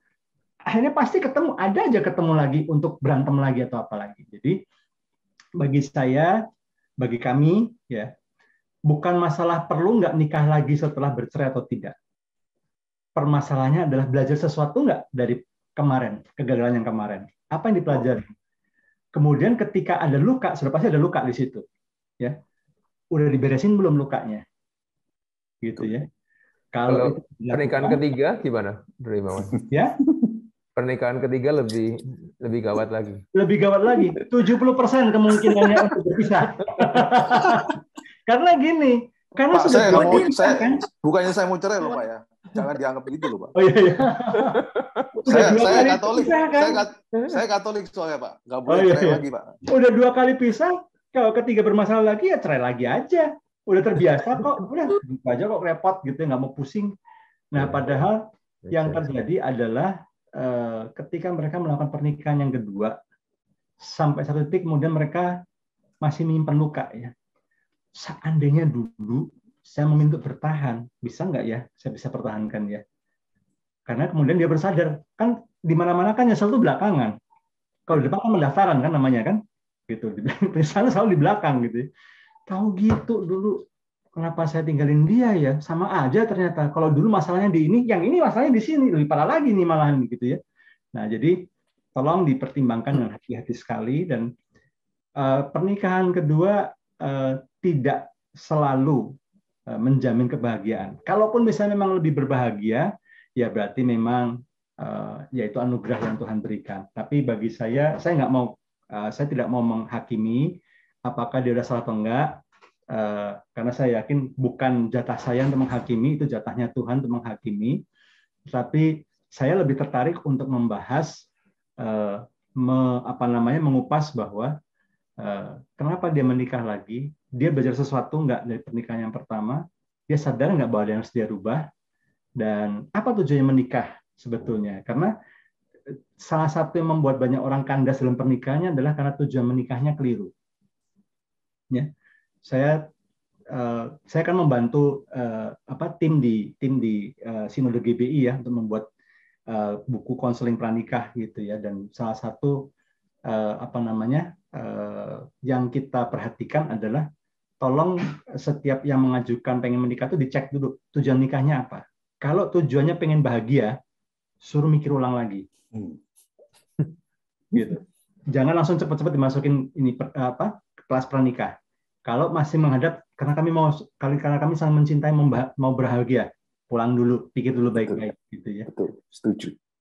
Gitu, karena tujuan pernikahan bukan cari kebahagiaan. Kebahagiaan itu adalah bonus, hadiah, karena kita melakukan prinsip-prinsip yang benar. Ya. Gitu. Okay. Itu berarti Pak.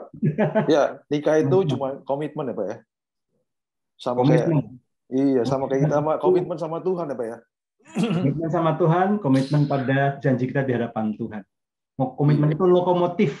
Kalau pernikahan itu kereta api, lokomotifnya itu adalah komitmen.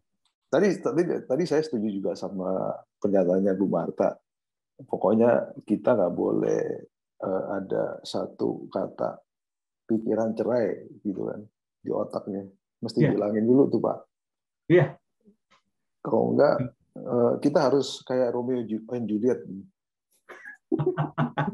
Itu endingnya dulunya mati loh. memang akhirnya kita semua mati Pak. Akhirnya kan kita semua mati Pak. Akan cinta memang. Mungkin karena hari udah malam ya, kalau boleh satu pertanyaan lagi masih boleh untuk menutup? Saya mau bawahi, saya setuju dengan tadi usulannya Bu Marta ya. Apakah kita bikin satu acara untuk kesempatan untuk kita sharing ke anak-anak muda, boleh juga gitu ya. Atau ya kita bikin couples gathering sambil nanti ya nunggu si omnya agak reda dulu ya Bu ya. Si omnya masih galak nih, si omnya nih. Kalau omnya sudah lebih reda, si omnya minggir. Ya.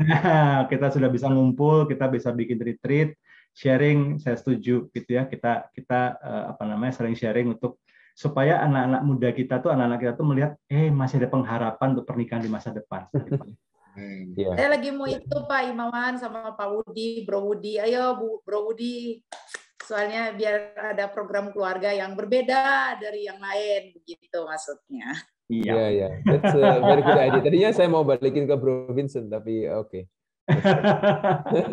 Oke, ya baik. Makasih, saya kasih kesempatan ini ada perspektif dari seorang kakek yang udah punya cucu. Tadi kan kita baru ngomong orang tua dan anak, tapi belum ada perspektif dari seorang kakek nenek kepada anak cucu. Biasanya itu keluarga tuh jadi tengah-tengah tuh anak tuh generasi kedua tuh generasi terjepit menurut saya sih. Nah itu gimana Pak Hendra Arifin nih? Pak Hendra Arifin, teman-teman saya silakan nih, teman saya udah lama banget, bahkan partner saya di Rice Market. Partner saya di Rice Market, dia pemilik dari Hoka Hoka Bento. Silakan. Silakan Pak Arifin. Di-unmute Pak, tolong Pak, di-unmute Pak. Nggak denger Pak. Oke. Ya itu tadi kan seperti yang dikatakan oleh Pak Hari, Pak Himawan, Ibu Marta. Jadi memang pernikahan itu adalah merupakan komitmen. Ya, jadi pada waktu kita menikah, kita pasti akan punya anak. Anak kita pun nanti satu hari akan menikah. Dan dia akan meninggalkan orang tuanya.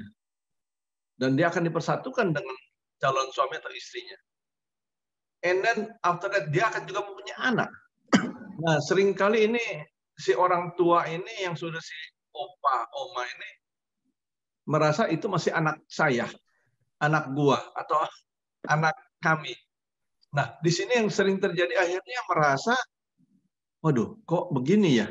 Kok begitu ya? Nah, inilah yang kita harus menghilangkan. Pada waktu kita diberikan hadiah anak, apakah itu laki atau itu perempuan, apalagi tadi yang dibilang, oh ini anak laki, ini keturunannya, marganya. Nah jadi sebenarnya di mata Tuhan itu nggak ada itu semua. All the same. Iya kan, seringkali kita bilang, wah ini anak laki, jadi ini, apalagi kalau si cucu udah tahu nih, atau anak laki tahu, ini disayang sekali, jadi dia kepala dia jadi gede. Nah ini yang kita harus samaratakan, mau laki mau perempuan, itu adalah titipan Tuhan yang kita harus pelihara. Iya kan, disitulah sebenarnya kebahagiaan daripada pernikahan kita. Apalagi nanti pada satu saat dia married lagi dan dia punya anak, itu menjadi cucu kita. Nah, seringkali si orang tua ini berantem sama anaknya gara-gara sang cucu. Sang anak enggak boleh kasih makan es krim, si oma atau si opa belikan es krim. Ya, jadi ini memang semua ini adalah kehidupan yang begitu dinamiknya, apalagi di zaman digital ini, ya. Yang namanya digital itu tadi, apalagi tuh dipasang tuh di Vincent tuh, fintech. Ini berbahaya sekali. Jadi kalau anak kan kasih aja dia handphone, suruh main. Jadi, nah ini jadi ngerusak. Sebenarnya kan suruh dia makan dulu, selesai makan baru main gadgetnya. Nah ini jadi dunia ini sudah semakin modernnya, semakin tidak dimengerti lagi bagaimana cara menghandle ini. Nah disinilah sebenarnya kita perlu minta penguasaan Roh Kudus untuk bagaimana sih kita menghandle anak, menghandle cucu supaya bisa menjadi satu keluarga besar yang bahagia. Soalnya tadi sebelum ini tadi pagi saya mendengarkan kesaksian dari Ibu Dewi Santoso, istri daripada Profesor Santoso. Lalu tadi pagi saya diundang juga di dalam Full Gospel-nya, Woman Full Gospel-nya itu, ya Katolik. Nah, dia bersaksi, ya, bagaimana dia bisa bertahan married selama 52 tahun dengan anak dengan cucunya. Anaknya 3 perempuan, cucunya 6-6-nya laki-laki. Ya, tapi dia hidup bahagia. Walaupun sang prof itu kadang-kadang bekerja bukan hanya 12 jam, tapi 24 jam. Jadi pergi pagi ini jam 7, baru pulang lagi. The next day-nya itu jam 7 lagi. Bukan 12 jam. Nah, seperti gini-gini. Jadi inilah yang namanya harus bisa menyesuaikan. Bukan maunya saya, bukan maunya you, menyesuaikan keadaan. Nah, disitulah baru namanya ada kerukunan di dalam kekeluargaan. Iya kan? Nah, seringkali itu terjadi. Orang sudah tua kok masih minta mau cerai. Nah, ini kan jadi aneh. Apa tujuannya mau cerai itu? Seperti tadi yang dibilang kan, apakah dia bahagia setelah dia married lagi dengan yang lain? Nah, itu belum tentu. Karena itu kembali, yang mau married sama dia ini pasti ada tujuan sesuatu. Nah, mungkin enggak. Kalau enggak, buat apa saya married lagi sama dia yang sudah punya anak lagi? Bagaimana aku mengurus anak-anaknya ini? Kan bisa cekcok kembali. Nah, di hal-hal inilah sebenarnya bagaimana married itu adalah harus kita pikirkan matang-matang. Karena di dalam perjanjian married itu, mau di muka pastor, pendeta, ustadz, semua sama. Hari ini engkau akan meninggalkan orang tuamu, akan dipersatukan dengan istrimu atau suamimu. Bila terjadi sesuatu, jangan engkau pergi ke orang lain, familimu, teman-temanmu. Selesaikanlah berdua sebelum matahari terbenam. Nah, itu tujuannya menyelesaikan sendiri. Kita cari ke teman, wah teman udahlah kau cerai saja, ini nggak benar. Jadi semua kompor yang benar-benar itu apinya biru, bukannya merah lagi, api biru. Yang akhirnya lupa akan tanasnya dia. Ujung-ujungnya perceraian. Nah, ini semua terjadi karena ada unsur-unsur pihak ketiga, apakah itu teman, apakah itu keluarga, siapapun juga. Nah, itu tidak boleh. Selesaikan berdua. Ya. Karena di dalam perkawinan itu ya tertulis kok itu di Kejadian. Kalau nggak salah di Kejadian 29 dah itu. Iya kan? Yang kita dipersatukan sehingga kita diperanak cucukan seperti itu. Nah, inilah yang harus kita paham. Apa sih yang namanya tujuan merit? Ya, seperti tadi yang Pak Himawan ceritakan semua. Jadi ini semua tujuan merit semua harus tahu. Apalagi anak muda. Coba lihat sekarang. Baru merit 6 bulan cerai. Bingung nggak kita? Iya kan? Padahal milih sendiri ya Pak ya? Udah punya anak 3, nggak cocok gitu. Gimana? Masih muda, bilang nggak cocok. Nah tapi bayangkan, pada waktu saya umur 8 tahun, ayah saya meninggal karena serangan jantung. Kita dihidupkan oleh seorang ibu dengan 10 anak. Ibu rumah tangga. Nah bagaimana kita struggle-nya untuk hidup bersama-sama 10 anak ya yang tidak punya bapak, yang tadinya orang tua saya itu orang kaya, punya toko emas, tapi begitu dia meninggal, itu semua harta hilang. Karena kita masih kecil-kecil. Nah, disinilah sebenarnya yang kita harus respect kepada Tuhan, kepada ibu kita. Kok ibu kita diberikan kekuatan untuk mengurus anak-anaknya itu sebanyak 10 orang. Iya kan? Jadi kita jangan bilang, oh dia harus kaya. Apakah kaya itu membuat orang itu jadi bahagia? Tidak. Nggak ada jaminan. Banyak kok orang kaya. Dan juga akhirnya kan, pada waktu dia kembali ke Sang Pencipta, semua nggak ada miliknya. Iya kan? Kan ada lagunya itu. Apa artinya hidup ini tanpa Yesus kau miliki? Apa artinya kekayaan ini tanpa Yesus kau miliki?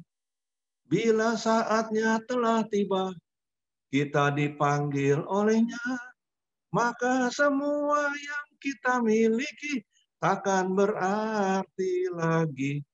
Kita mau berapa teh? Ujung-ujungnya jadi tetean. Ya kita dikasih di peti mati kita supaya nggak bau. Daun teh lah yang kering itu dikasih di pinggiran peti kita. Nah, inilah yang kita harus sadar. Kita datang ke bumi telanjang, tidak membawa apa-apa. Kembali kepada Dia. Roh kita yang kembali, jasad kita yang di bumi, yang orang tangisin. Yang sebenarnya nggak ada apa-apanya lagi. Jadi kita harus hormat kepada orang tua, bapak kita, ibu kita. Pada waktu dia masih hidup. Bukan setelah dia meninggal. Kita doa mati-matian supaya dia diselamatkan. Itu nggak ada gunanya. Selamatkan, tidak, itu urusan dia sama Tuhan pada waktu dia masih hidup. Setelah mati itu urusannya Tuhan. Kita manusia di bumi tidak ada punya hak lagi untuk bisa minta tolong. Iya kan? Ingat kan si orang kaya sama si orang susah itu? Sama Ya kan? Lazarus. Akhirnya minta tolong. Ya sudah, kalau itu selamatkanlah famili-familiku yang belum itu, supaya dia selamat. Nah, disinilah yang kita harus sadar, sesadar-sadarnya. Jadi hidup itu dibilang mudah, enggak mudah, dibilang sulit juga enggak sulit. Tapi bagaimana kita concern ya di diri kita kepada Tuhan, ya Sang Pencipta kita, ya yang tadi yang dibilang, bagaimana caranya? Ya caranya gampang. Kita baca itu Alkitab pagi-pagi, doa pagi-pagi, kita pahami isinya, kita amalkan. Itu yang dibutuhkan. Nah, seringkali saya juga seorang Katolik, Pak Ari. Ya, tapi kita ini Katolik ini hanya dengar ritual Romo khotbah, tapi kita nggak paham apa sih. Tapi di Kristen itu diajarkan untuk buka Alkitab, untuk memahami supaya kita bisa mengamalkan. Iya kan? Jadi untuk mengamalkan itulah yang sebenarnya Tuhan inginkan, supaya bisa berbuah. Ya. Bukan yang namanya seperti yang orang dikasih uang, tapi yang satu simpen, yang 5 jadi 10, yang 2 jadi 4, yang 1 ditarik. Loh, kok aku ditarik? Ya karena kau tidak bisa berbuah. Nah, disinilah sebenarnya perumpamaan-perumpamaan itu yang kita harus bisa pakai di dalam kehidupan kita. Bagaimana kita bisa berbuah buat orang banyak. Bagaimana kita bisa menyelamatkan orang yang tadinya tidak baik menjadi baik. Itulah kira-kira ya yang saya bisa sharing, karena tadi Pak Vincent minta tolong untuk ikut serta, karena tadi malam kita ketemu di webinarnya itu CEO. Ya, jadi di sinilah ya Pak Hari. Jadi itu benar ya, untuk apa kita mikirkan merit, untuk apa. Jadi jangan punya di otak kita itu mau cerai. Seringkali anak muda itu sekarang gitu. Cerai dah. Udah kita putus dah. Nah, ini enggak boleh. Kata-kata cerai, putus dan sebagainya itu harus berkata-kata yang positif. Ya. Tadi yang Pak Vincent bilang, karena saya pun menjalankan Hokben selama 36 tahun ini menjadi 37 tahun, adalah memang harus konsentrasi, hands on. Nggak ubahnya seperti orang itu ngurus keluarga. Ya kalau nggak hands on, ya dia yang sukses dapat duit, keluarganya berantakan. Nggak tahu ada di mana. Banyak kok kejadian. Itu banyak contoh, nggak usah diceritakan. Ya, jadi kembali, ya ini message saya, ya yang saya bisa sharing. Ini baru pertama kali, sebenarnya udah lama Pak Vincent minta saya untuk ngikut di Full Gospel ini, untuk bisa memberikan sesuatu, masukan. Kali lain diundang Pak, kita ngomong yang lain Pak, orang-orang pengen dengar kiprahnya kok Bapak bisa sukses, Hokbennya gimana nih soal hihihi yang tidak diceritakan di publik Pak. Karena tadi saya bilang Pak Vincent, ya kita di dalam hal hidup ini bukan hanya selalu terus berbicara soal firman, tapi bagaimana kita bisa sebagai pelaku firman di dalam bisnis. Betul. Ya, betul. Sehingga bisa menghasilkan hasil itu kita bisa berbagi kepada orang yang membutuhkan. Banyak sekali. Ya, nanti saya kirim gambar kepada Pak Vincent. Kemarin kita memberikan kepada orang-orang yang hidup di Tangerang, yang orang lumpuh, orang susah itu, nanti lihat sendiri fotonya. Mereka hanya dapat makanan satu box saja, sudah rasanya nikmat sekali. Nah, kita bisa bayangkan nggak kalau itu ada di tangan kita? Nah, hal-hal yang begini yang kita harus ini. Ya kan? Di dalam hal ini juga saya bagaimana menganggap petani itu sebagai partner vendor. Seperti Toyota lakukan kepada partner vendornya untuk mensuplai spare part. Di kita pun sama. Jadi kita harus pelihara mereka sehingga kita bisa mendapatkan sustainable daripada quality, quantity, continuous supply dengan harga yang reasonable, karena dia tahu kita punya planning selama 1 tahun seperti apa. Nah, ini sangat penting. Ya, jadi memang tadi saya bilang juga bicara Pak Vincent, memang saya tidak setuju hidup kita selalu hanya bicarakan firman, tapi tidak bisa melakukan secara real di bisnis. Karena di bisnis itu kita bisa membawakan mereka, jadi mereka tahu siapa kita. Jadi bukan kita pakai cop di jidat kita, saya Kristen, bukan. Nanti dia bisa lihat sendiri dan dia akan tanya, Bapak agamanya apa? Nah, selalu saya jawab, jangan tanya agama, lakukan saja yang terbaik. Nanti kalau kau tanya agama, ya nggak ada gunanya. Kan beda agama kan sebenarnya nggak ada masalah. Tapi yang paling penting tingkah laku kita bisa berbuat yang baik, semua sama. Karena Abraham itu kan 3 jurusan. Ya kan, Kristen, Jewish, sama Islam. Jadi nggak ada, karena Tuhan nggak ngerti agama, Tuhan hanya ngerti iman dan perbuatan kita. Iya kan, itulah menjadi hidup. Oke, Iman makasih, tanpa Bu Marta. perbuatan sama juga mati. Thank you. Ya itu. Sorry panjang-panjang ya. Oke, thank you, Pak. Hendra, Waduh. izin Pak Hendra, nanti Pak Hendra Waduh. silakan hubungan sama Pak Perlindungan soal NIAS ya. Soalnya Pak Perlindungan juga concern banget soal NIAS. Pak Hendra juga tanya-tanya soal NIAS. Nanti Japrian lah. Ya Pak Parlin ya. Pak Parlin kan juga ngobrol soal NIAS sama saya juga. Pak Hendra ngomong sama NIAS. Saya bilang udah sekali ketemu aja. Kenapa Pak Parlin? Silakan Pak. Pak Parlin nggak dengar ya. Silakan. Ya. Ini tentang apa Pak tadi? Ada NIAS tadi? Saya ke Ya, belakang. Pak Hendra tadi ngomong sama saya bahwa dia concern tentang NIAS. Sedangkan Pak Parlin kan juga ngomong-ngomong saya tentang NIAS, baru pelayan dari NIAS. Oh, welcome Pak, welcome. Ya, jadi saya bilang ini sama-sama. Mungkin kan Pak Hendra sama Pak Parlin kan sudah di satu grup di CEO Business Forum, mungkin bisa Japrian lah ngobrol. Siap. Tapi saya ada pertanyaan nih sama Pak, bisa pasangan nih. Saya mau tanya, boleh Pak? Terakhir ya, kita terakhir ya teman-teman ya, dari Pak Perlindungan sebagai penutup. Ya, silakan Pak. Izin Pak, ini kan kadang-kadang kehidupan ini kan mungkin dia ada yang saya sendiri, ya ini kita sama kita, saya sudah 9 tahun Pak, single parent. Nah, jadi orang-orang ayo menikah. Saya bilang, enggak lah, saya bilang. Karena apa? Karena ini kan menikah ini bukan segampang itu. Nah, apalagi kalau orang Batak itu kan keluarganya menikah kan begitu ya, kita tahu lah. Apalagi saya Katolik kan. Sebenarnya tidak ada halangan. Nah, tetapi keinginan itu tidak ada gitu. Kenapa? Karena saya pikir anak sudah ada, sudah besar, sudah punya cucu begitu ya. Tentu saya berpikir mungkin yang saya senang tadi mendengar pembicaraan kita. Mungkin aplikasinya Pak, di rumah tangga itu harus ada keterbukaan, khususnya finansial. Kenapa? Kalau bisa mungkin tiap keluarga membuat perencanaan keluarga, berapa sih pendapatan pengeluaran sehingga anak-anaknya bisa tahu gitu. Dan apa planningnya. Jadi bukan hanya teknik komunikasi, tapi kontennya apa gitu ya.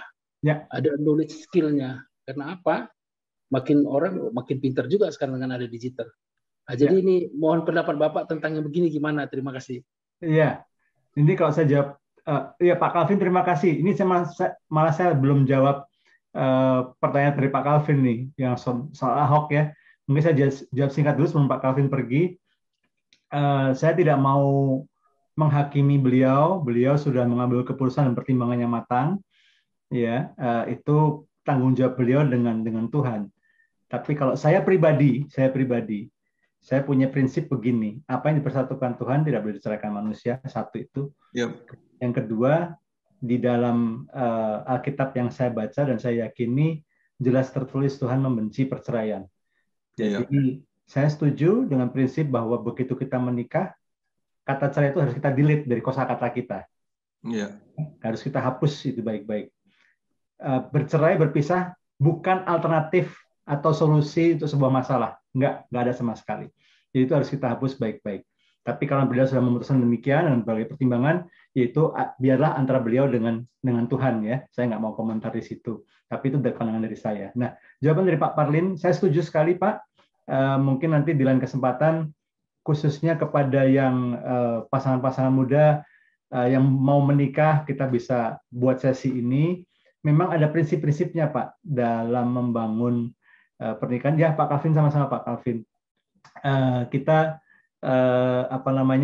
keterbukaan saya setuju sekali, kesepakatan dan rasa kepemilikan bersama itu kata kuncinya.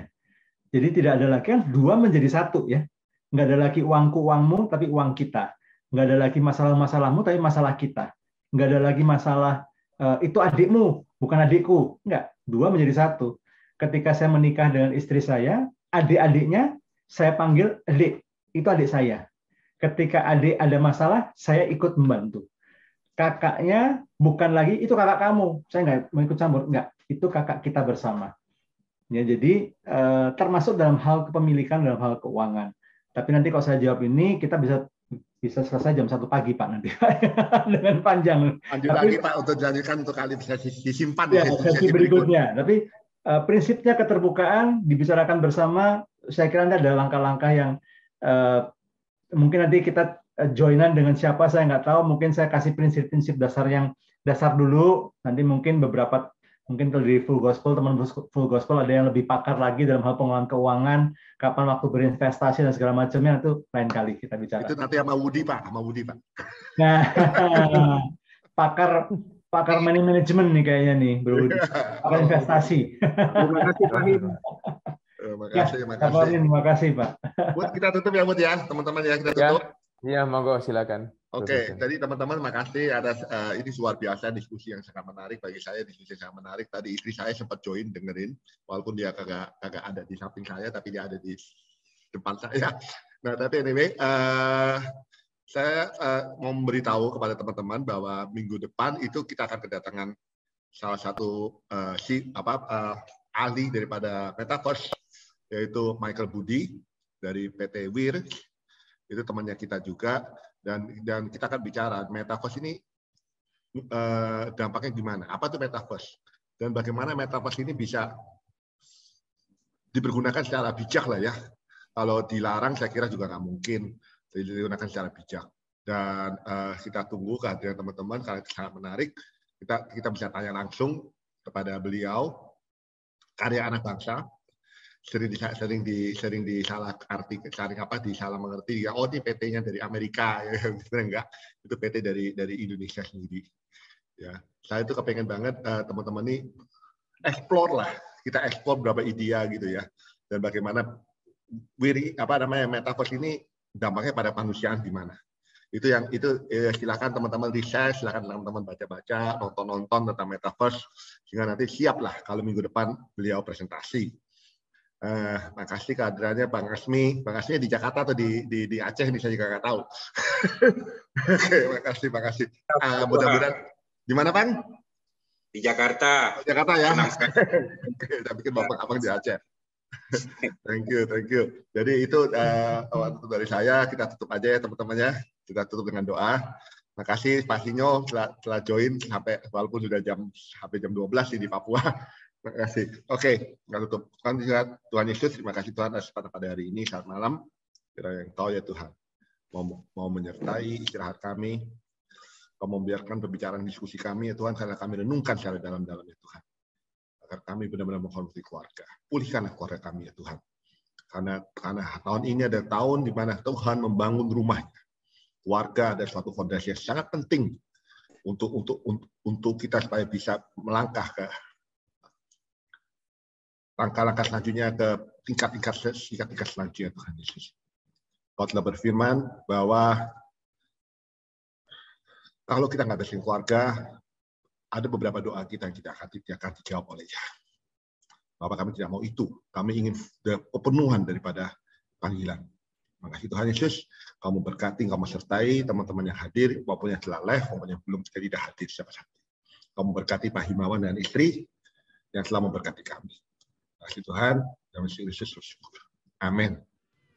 Oke, makasih teman-teman ya. Kita kalau mau datang minggu depan silakan. Oke, terima kasih. Thank you Pak Him. Terima kasih semuanya ya.